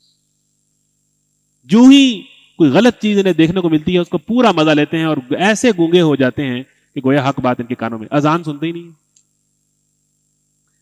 تو یہ وہ کیٹیگری ہے جس کے متعلق اللہ تعالیٰ فرماتا ہے کہ یہ وہ لوگ ہیں جو دین پر ایمان تو دل سے لائے ہیں، یہ ہماری بات ہو رہی ہے، لیکن اس دین کے لیے اس کا میٹھا میٹھا قبول کرتے ہیں، اس کا کڑوا کڑوا قبول نہیں کرتے، اس کے لیے قربانی نہیں دینا چاہتے. ایمان کی حد تک ہے. اب ہوگا کیا؟ یہ ہے ڈینجرس بات. اللہ تعالیٰ اگر چاہے، غور سے سنیے گا، تو ان کی سماعت اور بصارت بھی سلب کر لے، جیسے پچھلی کیٹیگری کے منافقین کی سلب کر لی ہے. اور پھر وہ الٹیمیٹلی وہی جائیں جو جہنم کا سب سے نچلا گڑھا ہے، اور ان کا انجام انہی کے ساتھ ہو جنہوں نے اس کا انکار کیا. لیکن چونکہ ان کے اندر درد ہے، چونکہ ان کے اندر کرنٹ لگتی ہے، چونکہ یہ کبھی کبھی سوچتے ہیں، تو اللہ تعالیٰ ان کو بار بار کوئی سگنل دیتا ہے، کوئی ویڈیو دکھاتا ہے، کسی قرآن کلاس میں لاتا ہے کہ یہ جو سماعت اور بصارت کبھی کبھی استعمال کرتے ہیں اس کو پورے طریقے سے استعمال کریں.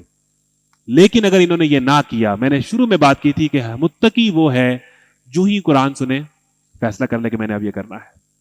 اگر انہوں نے فیصلہ نہ کیا اور اسی سٹیٹ آف مائنڈ میں رہے کہ کہیں ایسا نہ ہو جائے، کہیں ویسا نہ ہو جائے، دوست کیا کہیں گے، لوگ کیا کہیں گے، تینوں کی ہو گیا ہے، پتہ نہیں تو کی سونا ہے، اگر یہ اسی سٹیٹ آف مائنڈ میں رہے اور انہوں نے فیصلہ نہ کیا، تو یہ سماعت اور بصارت کی جو بیماری ہے، فی قلوبہم مرض فزادہ، اللہ اس کو بڑھا دے گا. یہ 4th سٹیج پہ پہنچ جائیں گے، واپسی نہیں ہوگی، اور ان کی سماعت اور بصارت اللہ تعالیٰ مکمل طور پر اچک لے گا. تو نوجوانوں، اگر کرنٹ لگ رہی ہے، اگر ابھی خیال ہے، ابھی دین کے حوالے سے تھوڑے سے سنجیدہ ہو، تو ابھی فیصلہ کرو. متقی قرآن سنتے ہی فیصلہ کرتا ہے، انما المؤمنون الذین اذا ذکر اللہ وجلت قلوبہم.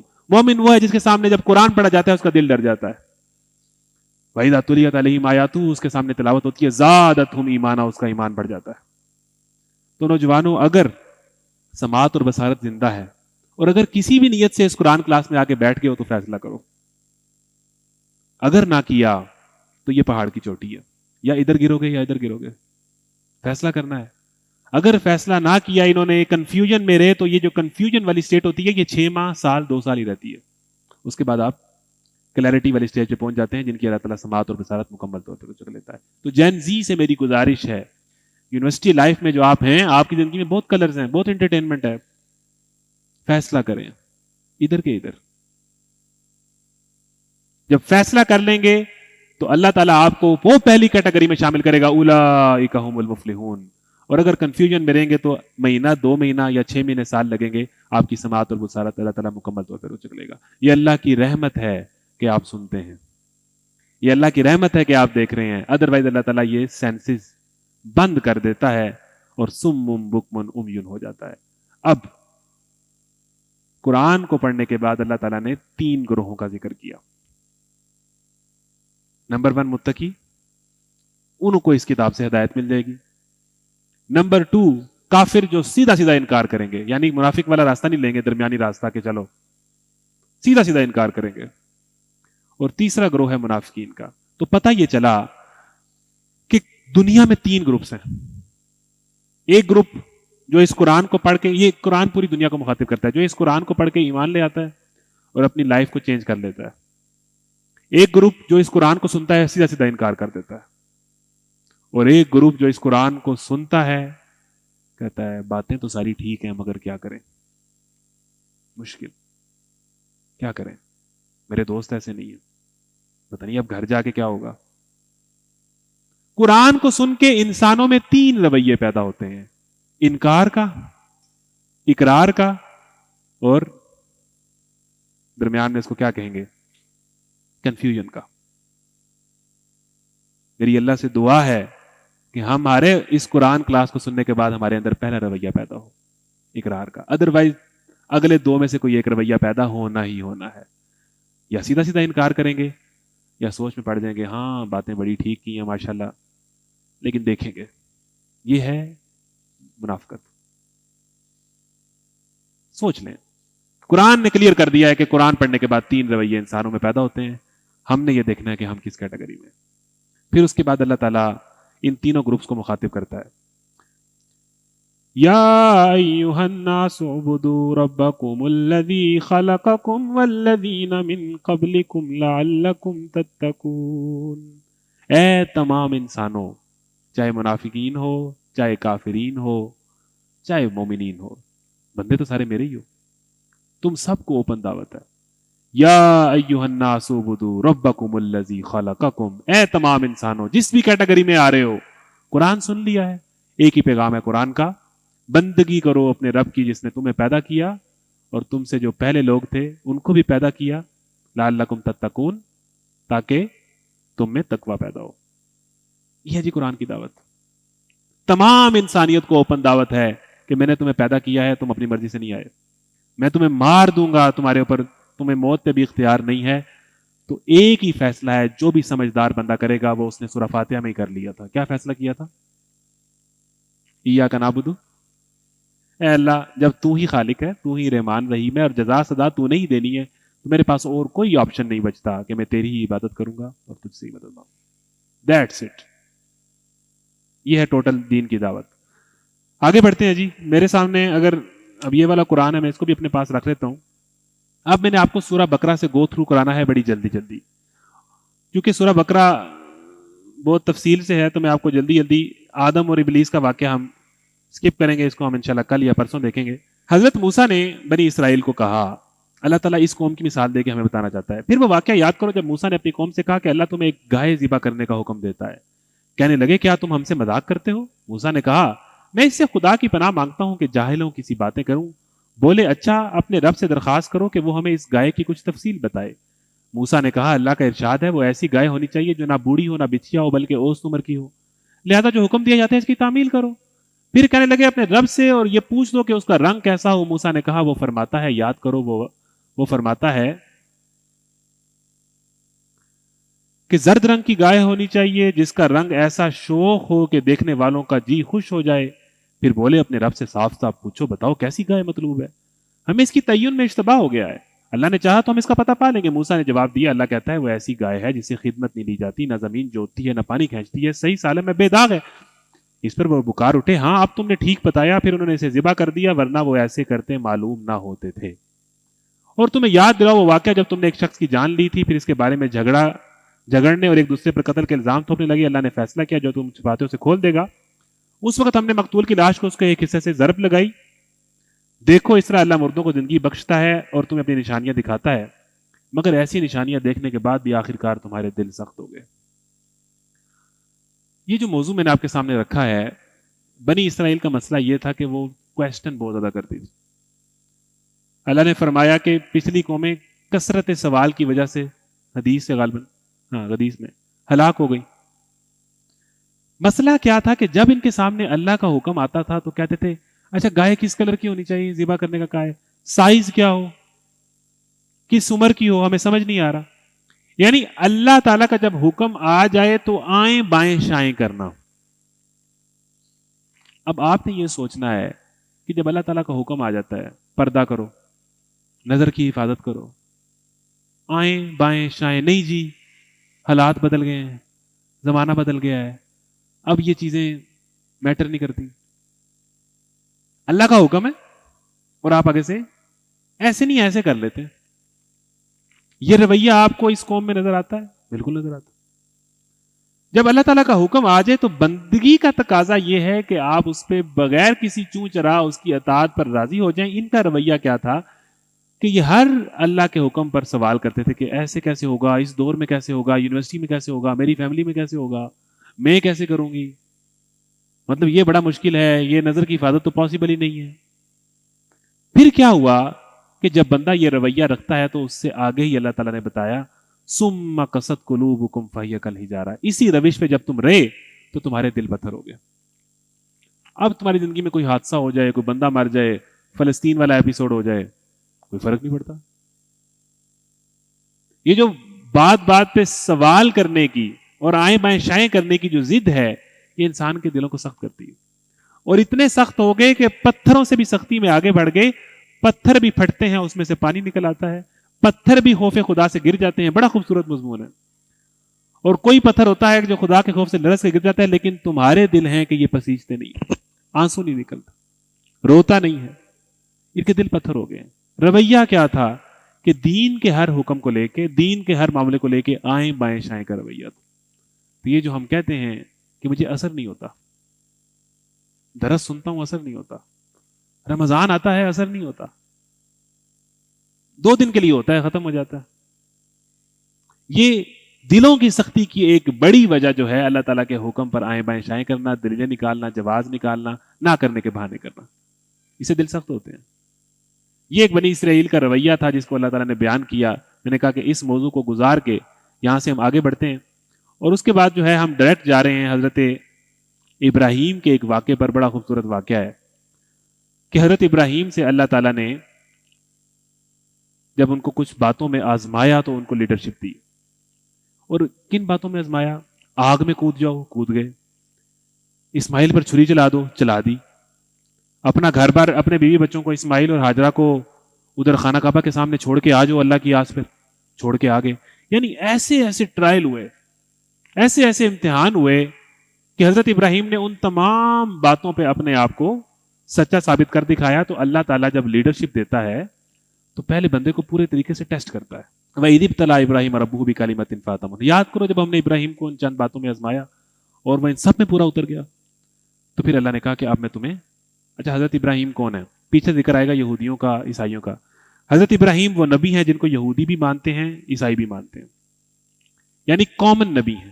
ابراہمک فیتھس جس کو ہم کہتے ہیں کہ ابھی ایک جو فلسطین والی صلح ہو رہی ہے، ظاہر جو بھی ہو رہا ہے غداری ہو رہی ہے، لیکن اس کا نام بھی ابراہم اکارڈ رکھا گیا ہے. یعنی ابراہیم ایک ایسا کامن نام ہے جو یہودی اور عیسائی اور مسلمانوں کے درمیان ان کو اکٹھا کر لیتا ہے. ایون ہمارے دین کے اندر بھی بہت ساری عبادات سٹل حضرت ابراہیم سے منسوب ہیں. صفا مروہ پہ صحیح حضرت حاجرہ کی سنت ہے. آب زمزم آپ لے کے آتے ہیں، حضرت اسماعیل کے پاؤں سے نکلا، انہی کی فیملی ہے. خانہ کعبہ جس کے چکر کاٹتے ہیں، حضرت ابراہیم نے اس کی بنیاد رکھی، بنیادوں کو مضبوط کیا. مقام ابراہیم پہ آپ 2 نفل پڑھتے ہیں. جمرات پہ آپ شیطان کو کنکریاں مارتے ہیں، حضرت ابراہیم کی سنت ہے. بڑی عید آ رہی ہے، آپ بکرے ذبح کریں گے، ابراہیم کی سنت ہے. اور ایون نماز کے اندر آپ کا درود پورا نہیں ہوتا جب تک آپ اللہم صلی علی محمد وعلی آل محمد کما صلیت علی ابراہیم. اور اس کے بعد جو دعا نارملی پڑھی جاتی ہے نمازوں میں، اور بھی پڑھ سکتے ہیں، ربی جعلنی مقیم الصلاۃ، یہ حضرت ابراہیم کی دعا ہے. یعنی حضرت ابراہیم ہمارے اس دین کے اندر بھی پورے طریقے سے موجود ہیں. اور یہود، عیسائی اور مسلمان ان تینوں کو اپنا نبی مانتے ہیں، ان میں کوئی اختلاف نہیں ہے. یہودی حضرت عیسیٰ کو نہیں مانتے، عیسائی ان کے منکر ہیں. اور ادھر مسلمان تو خیر تمام انبیاء کو مانتے ہیں. تو یاد کرو جب ہم نے ابراہیم کو چند باتوں میں آزمایا, اور یہ کہ ہم نے اس کے گھر کے لوگوں کو ہم نے اس گھر کے کعبے کو لوگوں کے لیے مرکز اور امن کی جگہ قرار دے دیا. یہاں پر اللہ تعالیٰ نے کہا, ابراہیم نے عرض کیا جب انہیں لیڈرشپ ملی, قوموں کا امام بنایا گیا, اور بلا شبہ وہ یہود و نصارہ مسلمانوں کے سب کے امام ہیں, کیا میری یہ وعدہ اولاد سے بھی ہے؟ کیا مطلب ہے اس بات کا؟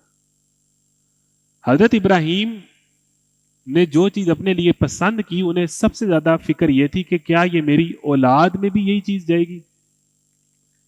آج کے والدین کو کیا اپنی اولاد کے لیے دین پسند ہے کہ یہی ٹینشن ہے کہ ڈاکٹر بن جائے کس طریقے؟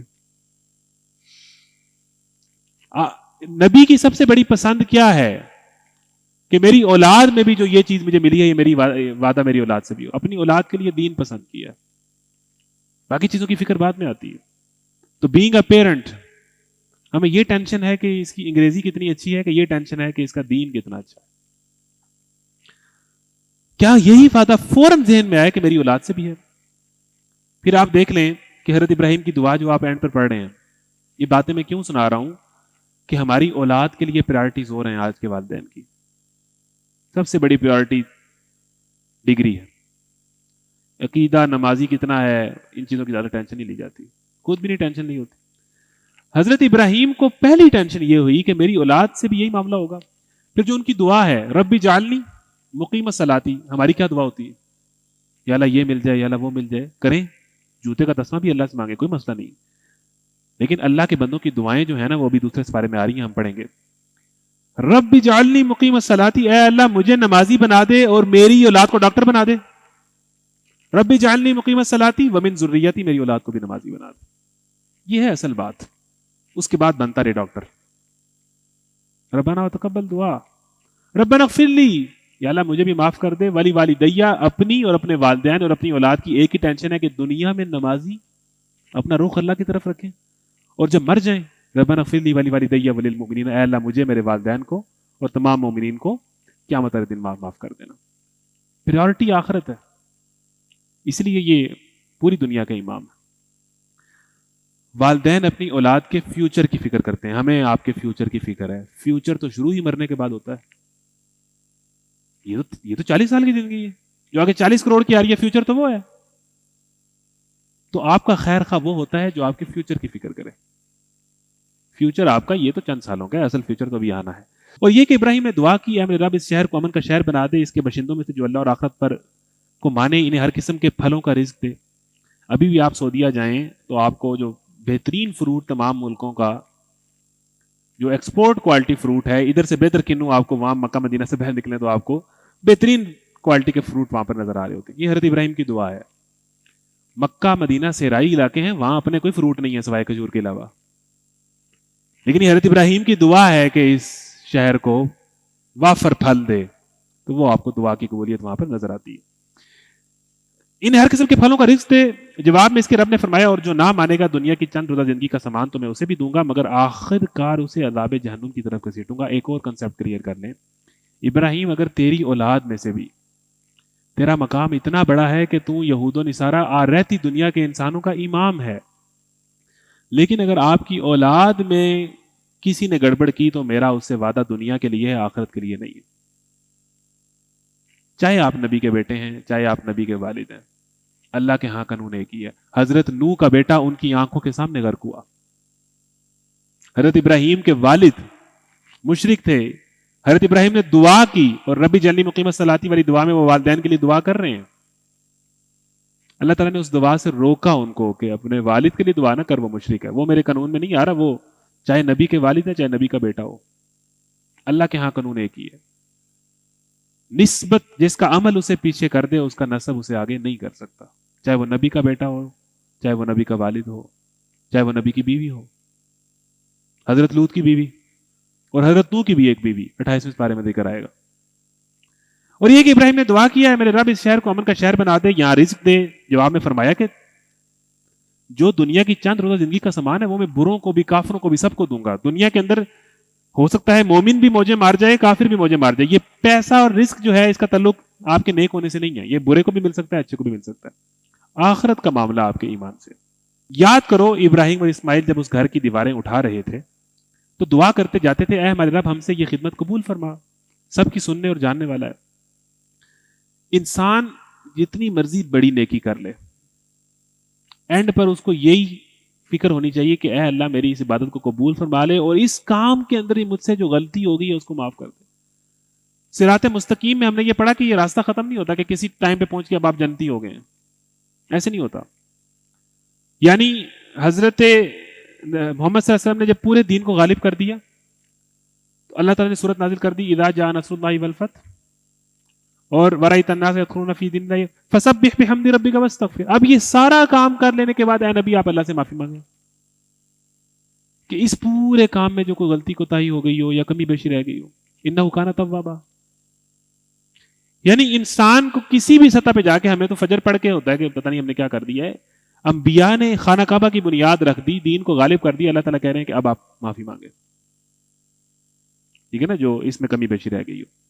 ابراہیم جہاں عبادت کے لیے، تو یہاں پر وہی انہوں نے کہا کہ اے اللہ جو بھول چک ہو گئی ہے، ہم دونوں کو اپنا مسلم بنا، ہماری نسل سے ایک ایسی قوم اٹھا جو تیری مسلم ہو، ہمیں اپنی عبادت کے طریقے بتا، ہماری کوتاہیوں سے درگزر فرما، تو بڑا معاف کرنے والا ہے۔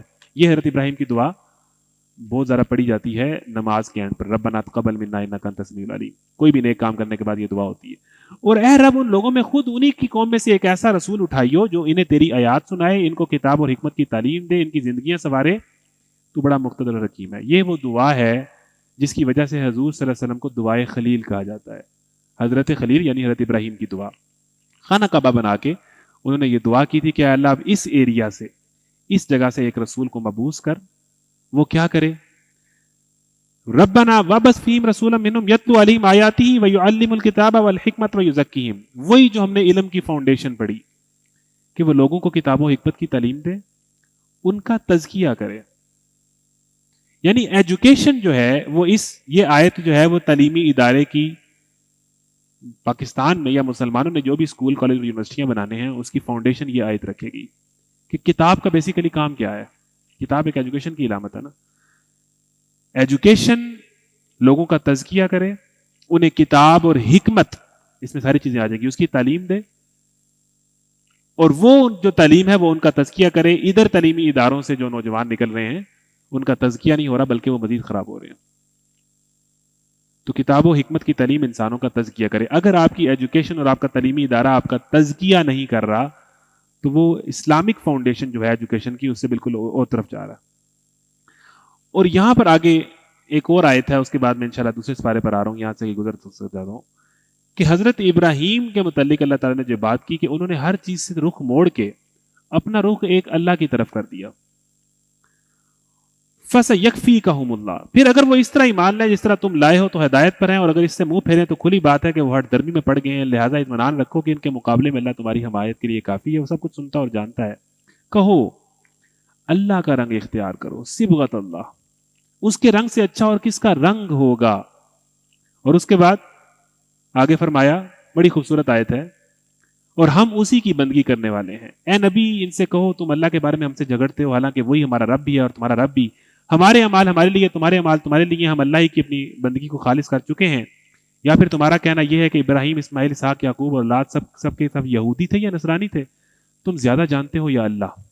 اس شخص سے بڑا ظالم کون ہوگا جو اللہ پر جھوٹی گواہی باندھے اور اسے چھپائے، تمہاری حرکت سے اللہ غافل تو نہیں ہے۔ وہ کچھ لوگ تھے جو گزر گئے، ان کی کمائی ان کے لیے تھی اور تمہاری کمائی تمہارے لیے۔ یہاں سے دو باتیں میں نے کرنی ہیں اور اس کے بعد میں نے آگے بڑھ جانا ہے، ہمارے پاس الحمدللہ ٹائم ہے۔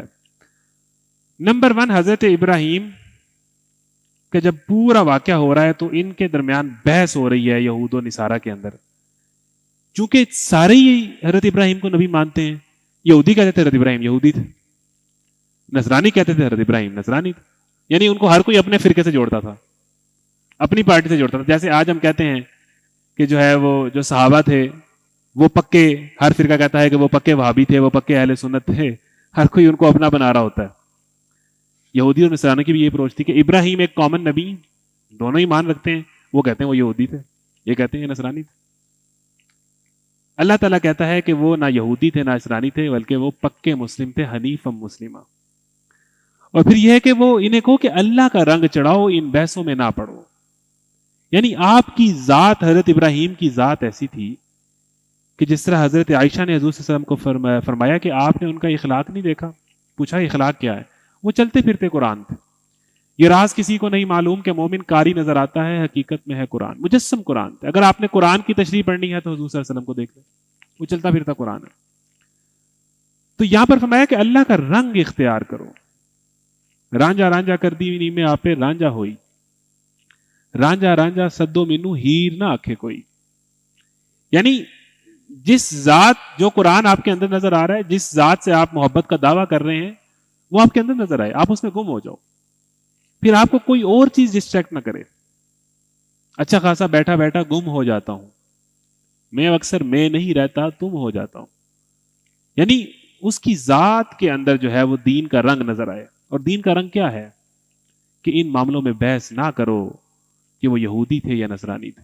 تل کا امت ان قد خلت لہا ما کسبت ولکم ما کسبتم. وہ کچھ لوگ تھے جو گزر گئے، انہوں نے جو اعمال کیا ان کا حساب وہ دیں گے، تم جو اعمال کرو گے تمہارا حساب تم دو گے. اب یہاں سے ہمارے دین میں جتنے اختلافات ہیں، صحابہ کے اختلافات، یا فلانا یا فلانا یا فلانا، ہم ان کو یہ آیت سناتے ہیں تل کا امت ان قد خلت.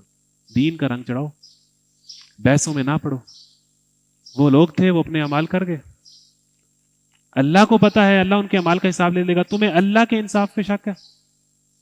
کتنی ہماری بحثیں ختم ہو جائیں جب ہم اس دنیا سے گئے ہوئے لوگوں کے متعلق کہہ دیں تل کا امت ان قد خلت. اور یہ دینی رنگ نہیں ہے. جب ایک بندہ دین کی طرف جائے تو وہ بحث ہی کرتا رہے کہ نماز میں رفع یدین کرنا چاہیے کہ نہیں کرنا چاہیے، حنفی نماز ٹھیک ہے کہ دوسری نماز ٹھیک ہے. یہ دین کا رنگ نہیں ہے. جو دینی رنگ اپنے اوپر چڑھاتا ہے وہ اصل اور بنیادی بات کی طرف آتا ہے. وہ اپنے آپ کو غیر ضروری بحثوں سے بچاتا ہے جن کا کوئی نتیجہ نہیں نکلنا. تل کا امت ان قد خلت. وہ لوگ ہیں چلے گئے، اللہ تعالیٰ ان کے ساتھ انصاف کرے گا. آپ کو کسی کو جنت اور جہنم میں بھیجنے سے کیا مسئلہ ہو رہا ہے؟ یہ بڑا اہم پوائنٹ ہے جو یہاں پر پہلے سپارے کی آخری آیت میں اللہ تعالیٰ نے ہمیں سمجھا دیا. اور اس کے بعد آگے چلتے ہیں، سورہ دوسرے سپارے سے ہم گزر رہے ہیں. تو یہاں پر کچھ آیات ہیں، یہاں پر قبلہ تبدیل ہو رہا ہے. قبلہ تبدیل ہونے کے بعد جو اعتراضات ہوئے، جو سارے معاملات ہوئے وہ گزر گئے ہیں. یہاں پر کچھ آیات ہیں وہ سنا کے میں اپنی بات کو یہاں سے آگے بڑھاؤں گا. وَمِنَ النَّاسِ مَن يَتَّخِذُ مِن دُونِ اللَّهِ أَندَادًا يُحِبُّونَهُم وَيُحِبُّ اللَّهُ. یہاں پر آ رہا ہے اِسْتَبَرَّأَ الَّذِينَ اتُّبِعُوا مِنَ الَّذِينَ اتَّبَعُوا. وہی لیڈرز، وہی سیلیبریٹیز، وہی رہنما جن کے پیچھے نعرے لگائے گئے تھے، جن کے پیچھے لوگوں نے دوستیاں چھوڑ دی، جن کے پیچھے لوگوں نے اپنی جانیں دی، جن کے آٹوگراف لینے پر لوگ جو ہے فخر محسوس کرتے تھے، جن کو فالو کیا جاتا تھا، وہی پیشوا، وہی رہنما جن کی دنیا میں پیروی کی گئی تھی، روز قیامت اپنے پیرووں سے بے تعلقی کا اظہار کریں گے اور کہیں گے، اور ان کے سارے اسباب و وسائل کا سلسلہ کٹ جائے گا.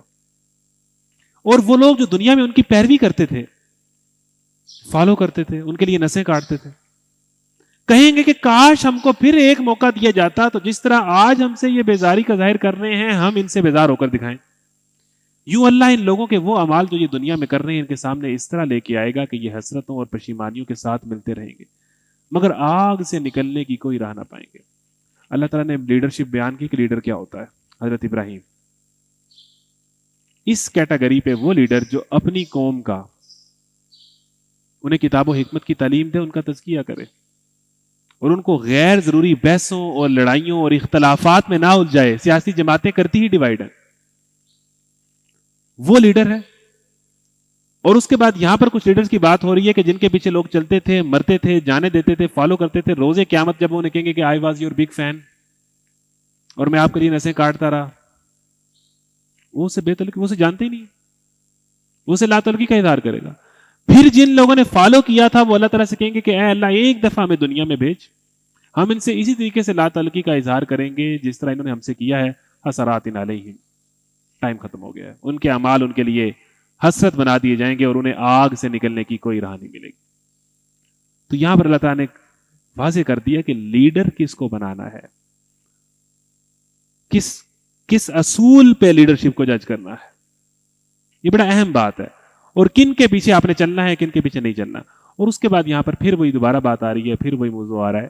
میں اس کو پھر سے وہ بات کر کے اپنی بات کو آگے بڑھا رہا ہوں. کل آدم اور شیطان کا جو ٹاپک ہے وہ بڑا دلچسپ ہے.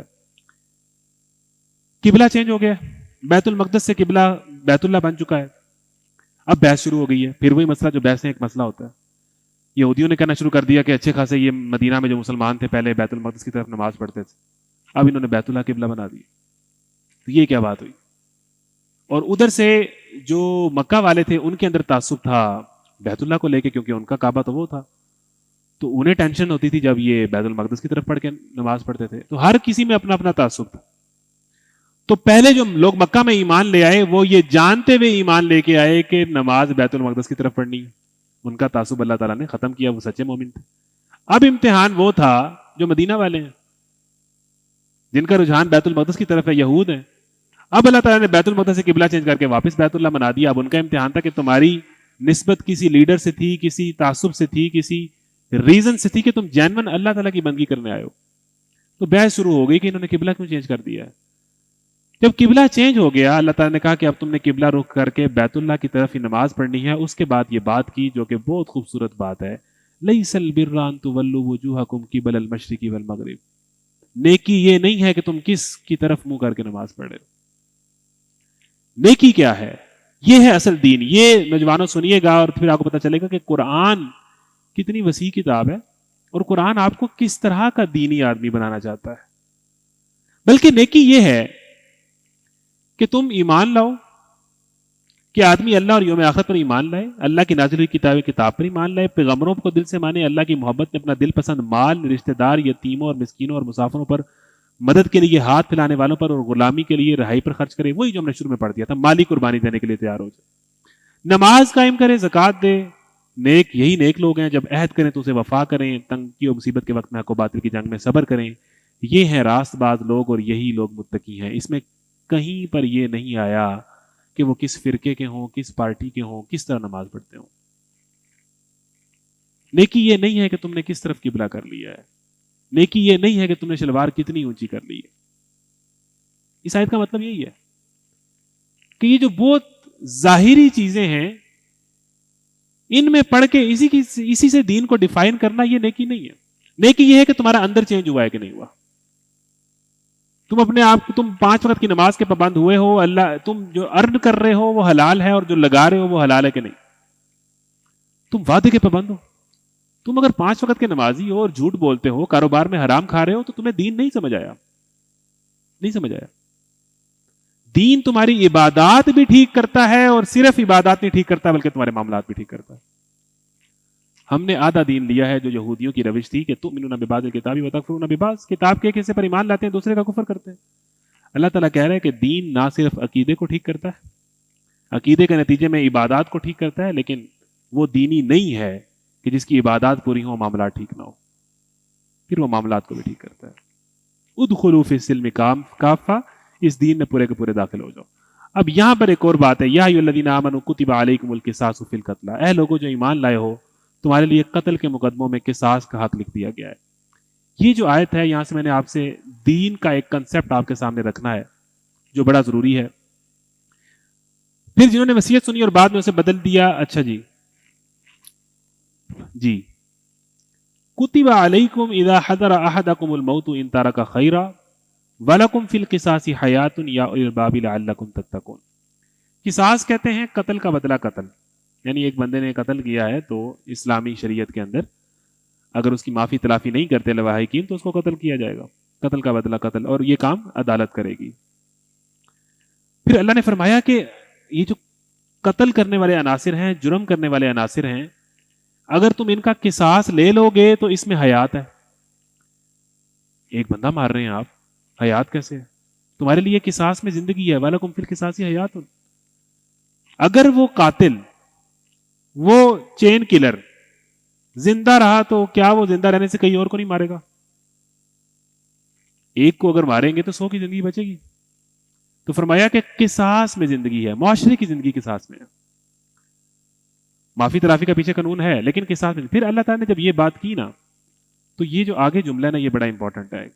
کہ تمہارے لیے قصاص میں زندگی ہے، لعلکم تتقون، تاکہ تم میں تقوی پیدا ہو، تاکہ تم میں پرہیزگاری پیدا ہو۔ اب اس آیت کو آپ نوٹ کر لیں۔ ایک آیت ہے بڑی مشہور رمضان کے حوالے سے، یا ایھا الذین آمنوا کتب علیکم الصیام کما کتب علی الذین من قبلکم لعلکم تتقون۔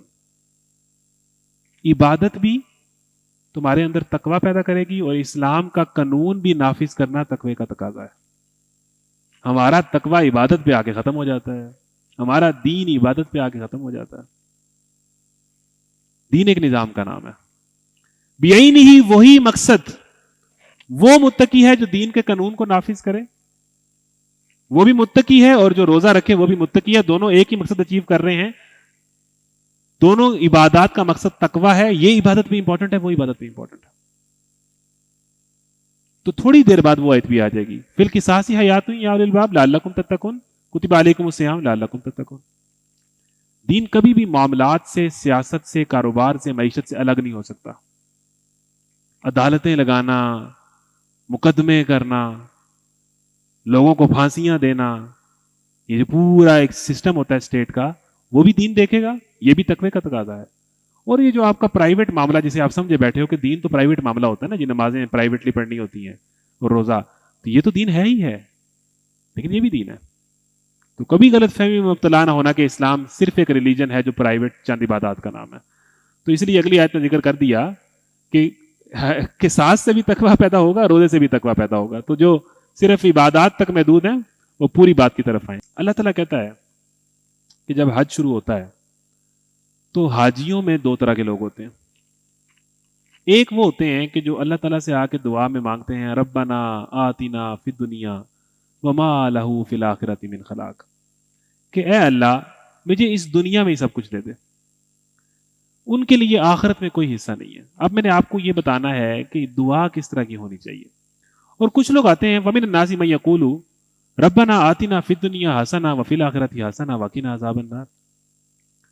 دو طرح کی دعائیں لوگ کرتے ہیں۔ ہم بھی اللہ تعالیٰ سے جو دعائیں کرتے ہیں وہ دو طرح کی ہیں۔ ایک وہ دعا ہے ڈگری ہو جائے، شادی ہو جائے، پیسہ آ جائے، دنیا میں سب کچھ ہو جائے، ہم دعا مانگ رہے ہیں۔ اللہ تعالیٰ اس دعا کا ذکر کرتا ہے کہ میرے پاس بھی جب لوگ حج کرنے آتے ہیں نا تو یہ دو طرح کی دعائیں مانگتے ہیں۔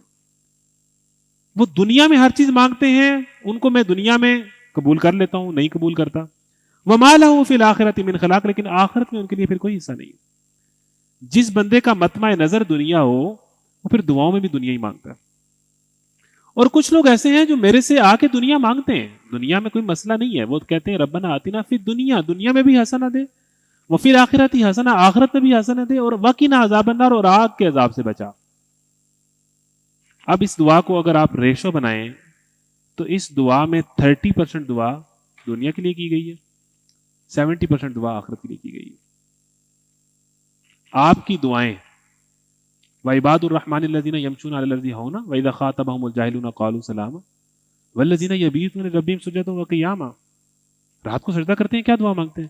والذین یقولون ربنا اصرف عنا عذاب جہنم، اے اللہ جہنم کے عذاب سے بچا لے۔ سب سے بڑی دعا جو ہمیں ہونی چاہیے اور جو بار بار دعاؤں میں آنی چاہیے، یا اللہ مجھے اپنے دین کا پابند بنا لے، یا اللہ مجھے جہنم کے عذاب سے بچا لے۔ یہ سب سے بڑی ٹینشن ہے ہماری۔ اس کے بعد ڈگری کی ٹینشن، تعلیم کی ٹینشن، اس کے بعد آتی ہے لیں، کوئی مسئلہ نہیں ہے۔ لیکن یہ ہمارے پاس کچھ دعا کرنے والے ایسے آتے ہیں کہ جو سب کچھ، جن کی دعائیں دنیا کے لیے، آخرت کی نہیں پرواہ نہیں ہے۔ تعلق ان کا اللہ سے یہ ہے کہ انہوں نے، ہمارا تعلق اللہ سے یہی ہے، پیپر آ گئے ہیں، ضرورت پڑ گئی ہے، ٹوپی پہن لی ہے، نمازیں پوری ہو گئی ہیں، اے اللہ پاس کرا دے۔ کبھی یہ دعا میں آیا ہو کہ اے اللہ نماز نہیں پوری ہو رہی، نمازی بنا دے، اس کے لیے ایفرٹ پٹ کی ہو، اے اللہ بے حیائی کے راستے پہ چل پڑا ہوں، یہ چھڑوا دے، کوشش بھی کر رہا ہوں۔ یعنی ہماری دعاؤں میں جب ہوگی ہی دنیا اور آخرت اس میں سرے سے ہی نہیں ہے، اور اپنی تربیت اور ہدایت کی دعا سرے سے ہی نہیں ہے، تو اللہ تعالیٰ کہے گا پھر ان کے لیے آخرت میں کچھ بھی نہیں۔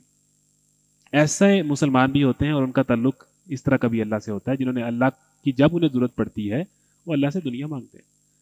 اور ہمارے پاس کچھ ایسے لوگ آتے ہیں جو اللہ سے دنیا مانگتے ہیں، لیکن ان کی دعا کا 70% حصہ آخرت کے لیے ہوتا ہے۔ ربنا آتنا فی الدنیا حسنہ، دنیا میں بھلائی دے،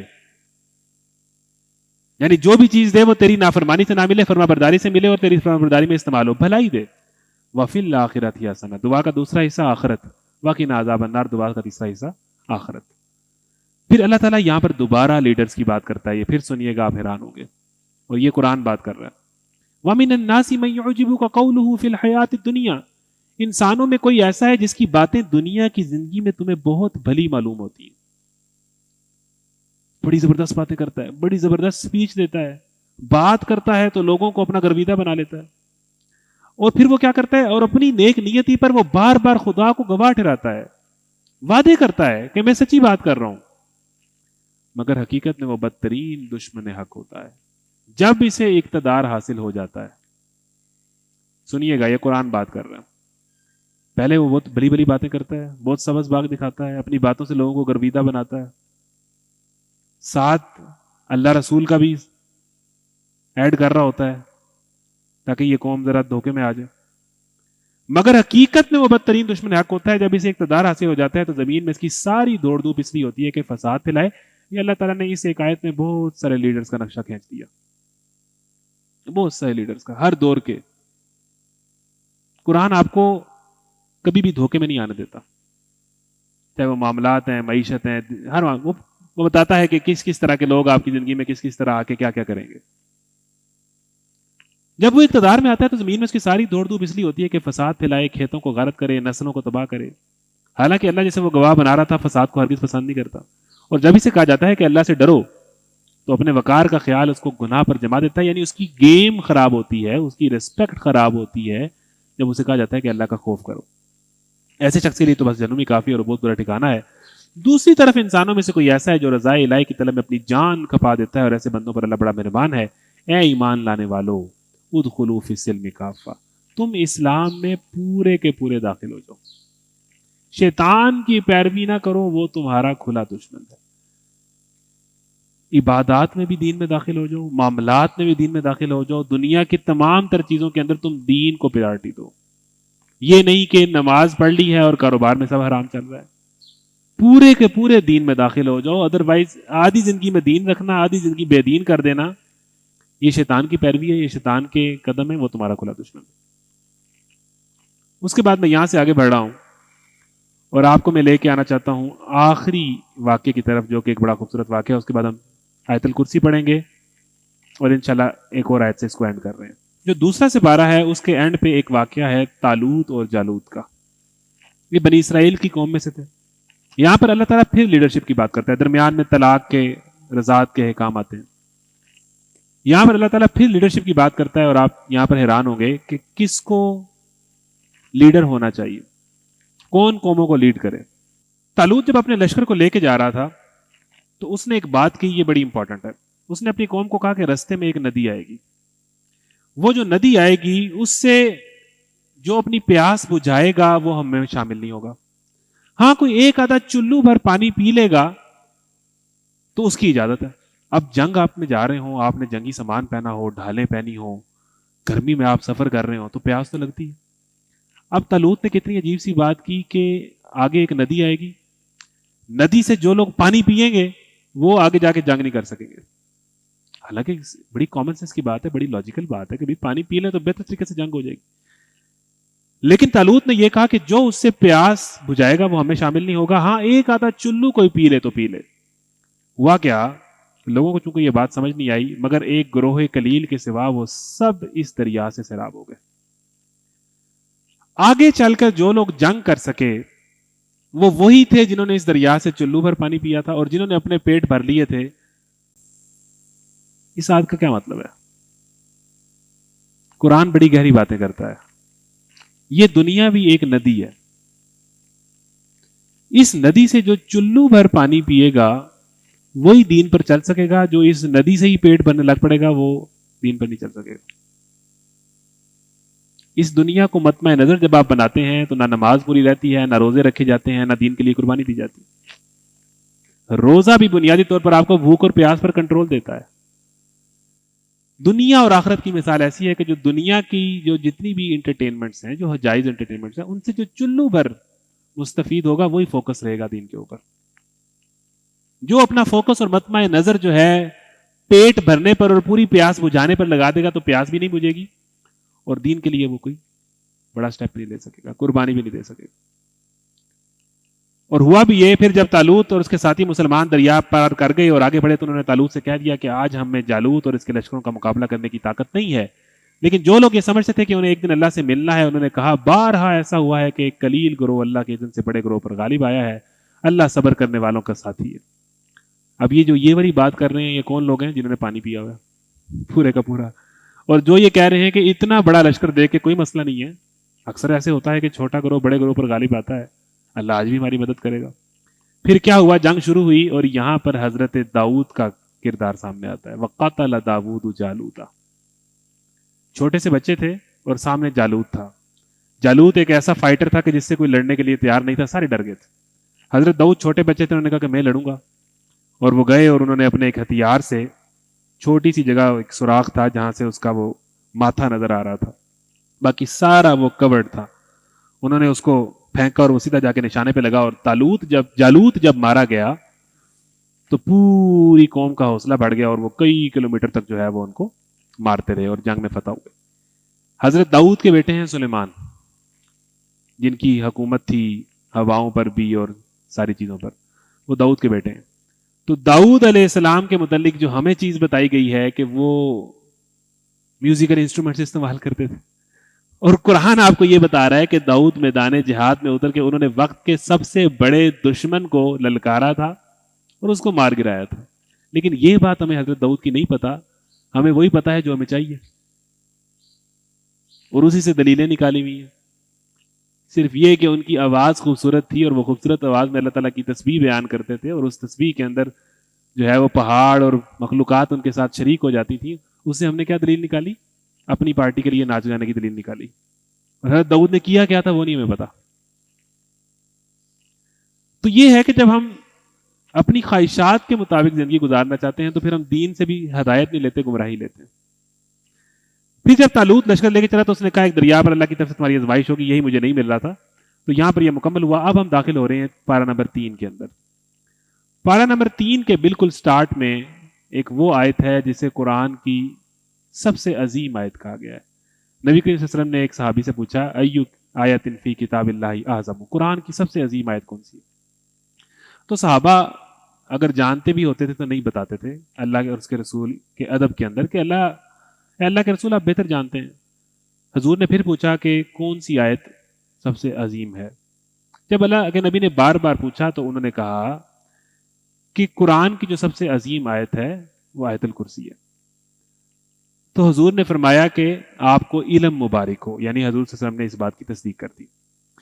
پھر آیت الکرسی سے پہلے ایک واقعہ آتا ہے، وہ بھی حدیث کے اندر آیا ہے، غالباً حضرت ابو ہریرہ تھے یا کوئی اور صحابی ہیں، ان کا نام ہے، کہ وہ کچھ زکوٰۃ کا یا کوئی مال تھا جس کی چوکی داری، جس کی پہرے داری کے لیے اللہ تعالیٰ کے نبی نے ان کو منتخب کیا. تو وہ اس مال کی حفاظت پر مامور ہو گئے. رات کو ایک چور آیا. وہ جو چور آیا تو انہوں نے اس کو پکڑ لیا. اب وہ منتیں سماجنے کرنے لگ پڑا کہ بھئی میرے بیوی بچے ہیں، میں بڑا مجبور ہوں، مجھے آپ معاف کر دیں، مجھے چھوڑ دیں. تو انہوں نے بہرحال رحم کھا لیا اور اس کو چھوڑ دیا. اگلے دن حضور سے ملاقات ہوئی تو حضور نے ان سے سوال کیا کہ تمہارے رات کے قیدی کا کیا بنا؟ تو انہوں نے کہا کہ جی بالکل، ایک چور آیا تھا، میں نے اس کو پکڑ لیا تھا، اس نے پھر میری منتیں ترلے شروع کر دی، میں نے اس کو چھوڑ دیا. اس نے کہا کہ میں اب نہیں آؤں گا. تو حضور صلی اللہ علیہ وسلم نے فرمایا کہ ابو ہریرہ، غالباً ابو ہریرہ ہی، کہ وہ جھوٹ بول رہا ہے، وہ کل پھر آئے گا. حضرت ابو ہریرہ نے یہ بات ذہن میں رکھ لی. اب رات کو پھر وہ اس مال کی پہرے داری پر قائم ہیں تو پھر وہ بندہ آ گیا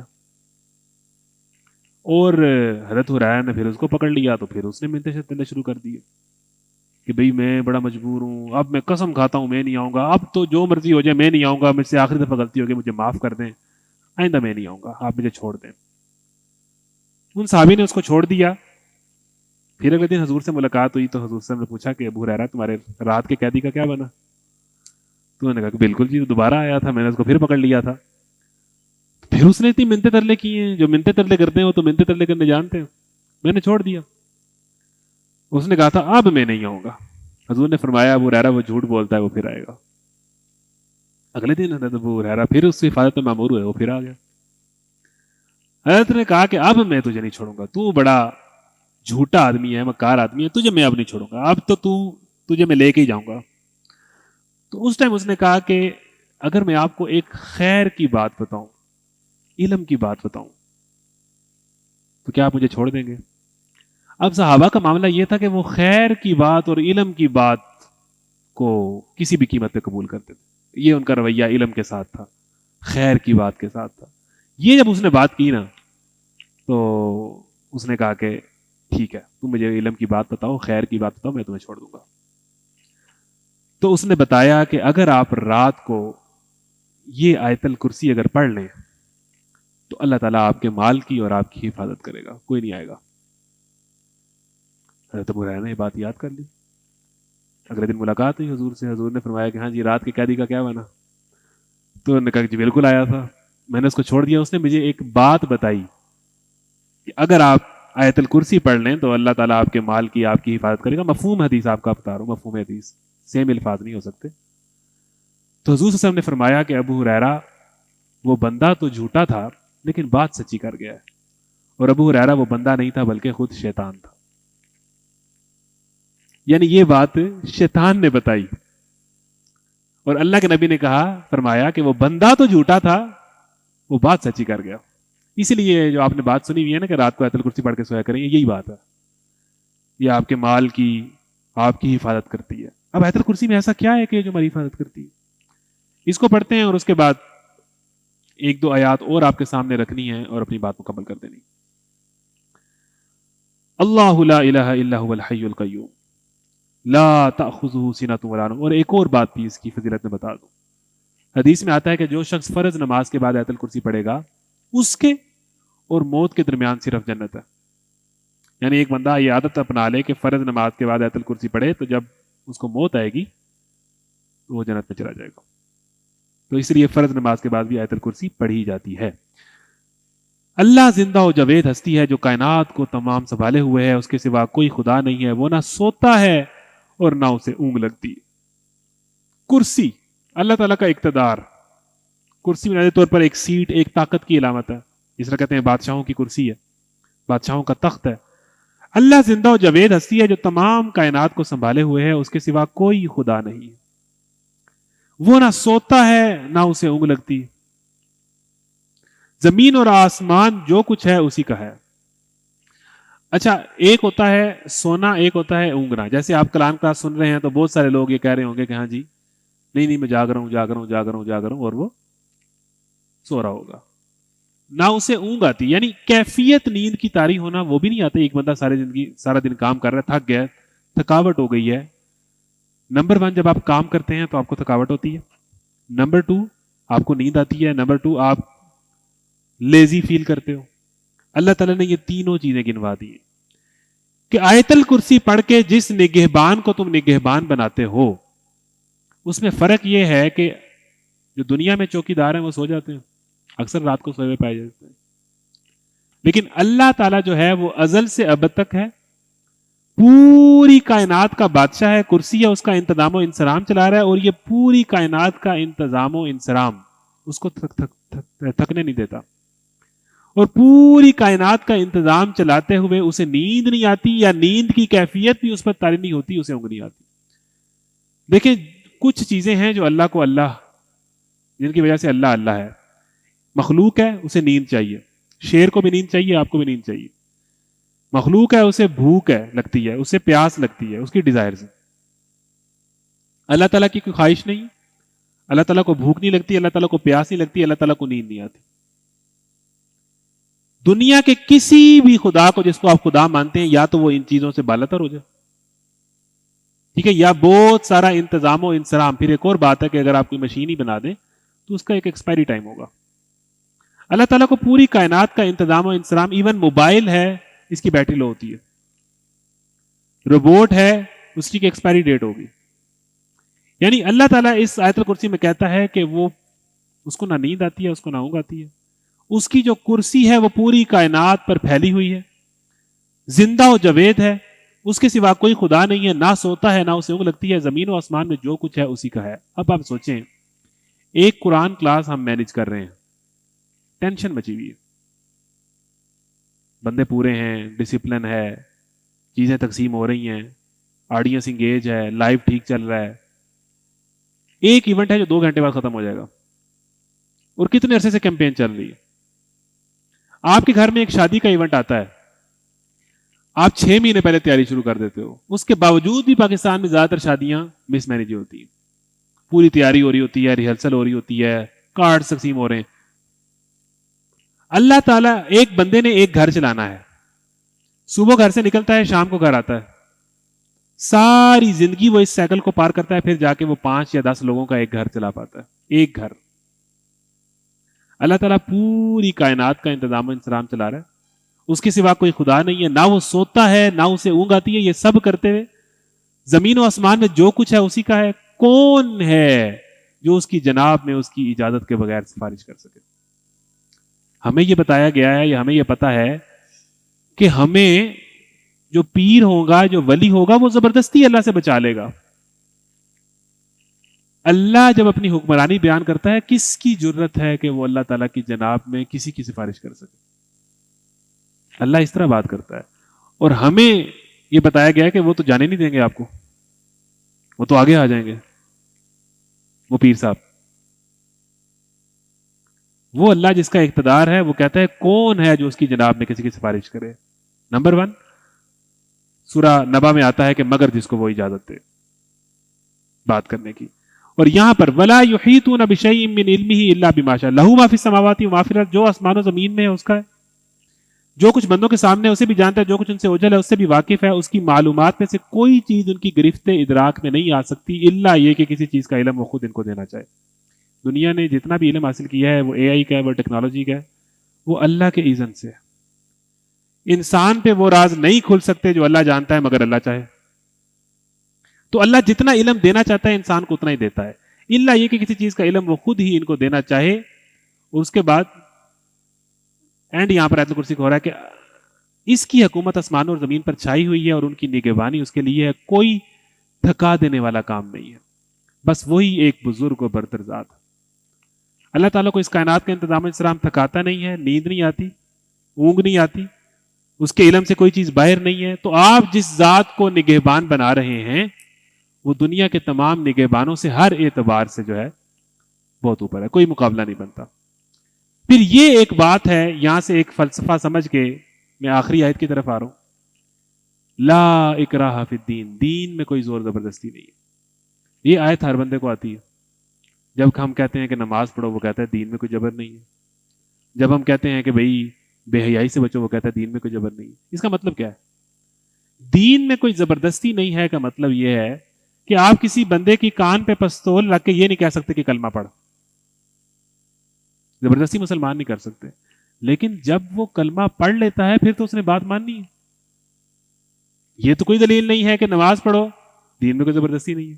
اس کی مثال ایسے ہی ہے کہ آپ کسی اسکول میں ایڈمیشن لیں اور پھر کہیں کہ میں 7 بجے اسکول لگتا ہے، میں 9 بجے آؤں گا، پیپر میں نہیں دوں گا، یونیفارم میں نہیں پہنوں گا. تو کیا اسکول آپ کو ایڈمیشن دے دے گا؟ نہیں دے گا.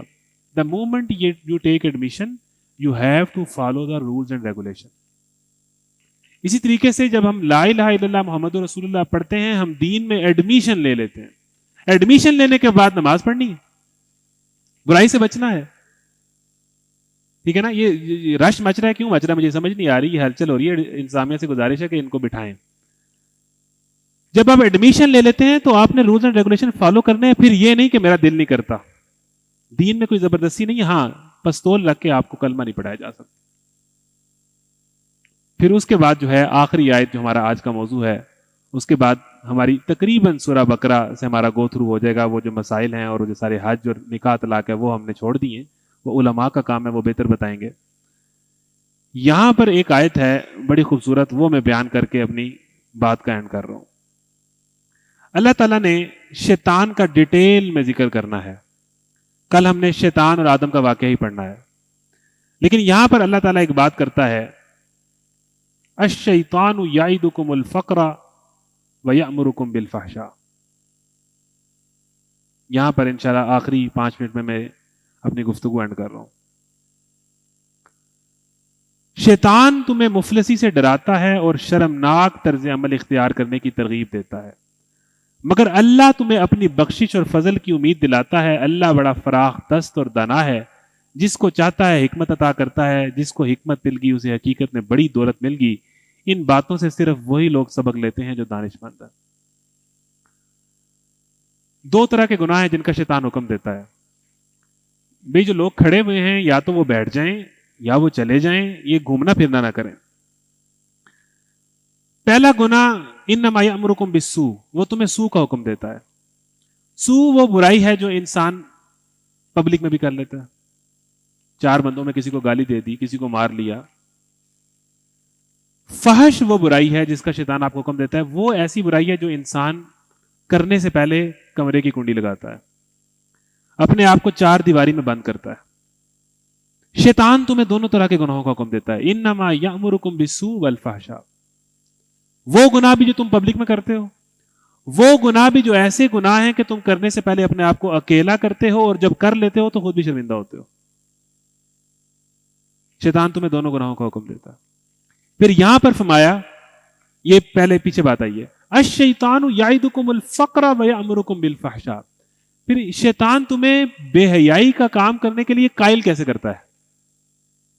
وہ کہتا ہے کہ تنگ دست ہو جاؤ گے, غریب ہو جاؤ گے, شادی کے راستہ اختیار کرو گے, نکاح, اتنا پیسہ, جہیز, اتنا خرچہ, وہی تمہارے پاس تو پیسے ہی نہیں ہے, گرل فرینڈ بنا لو, یہ سستا کام ہے.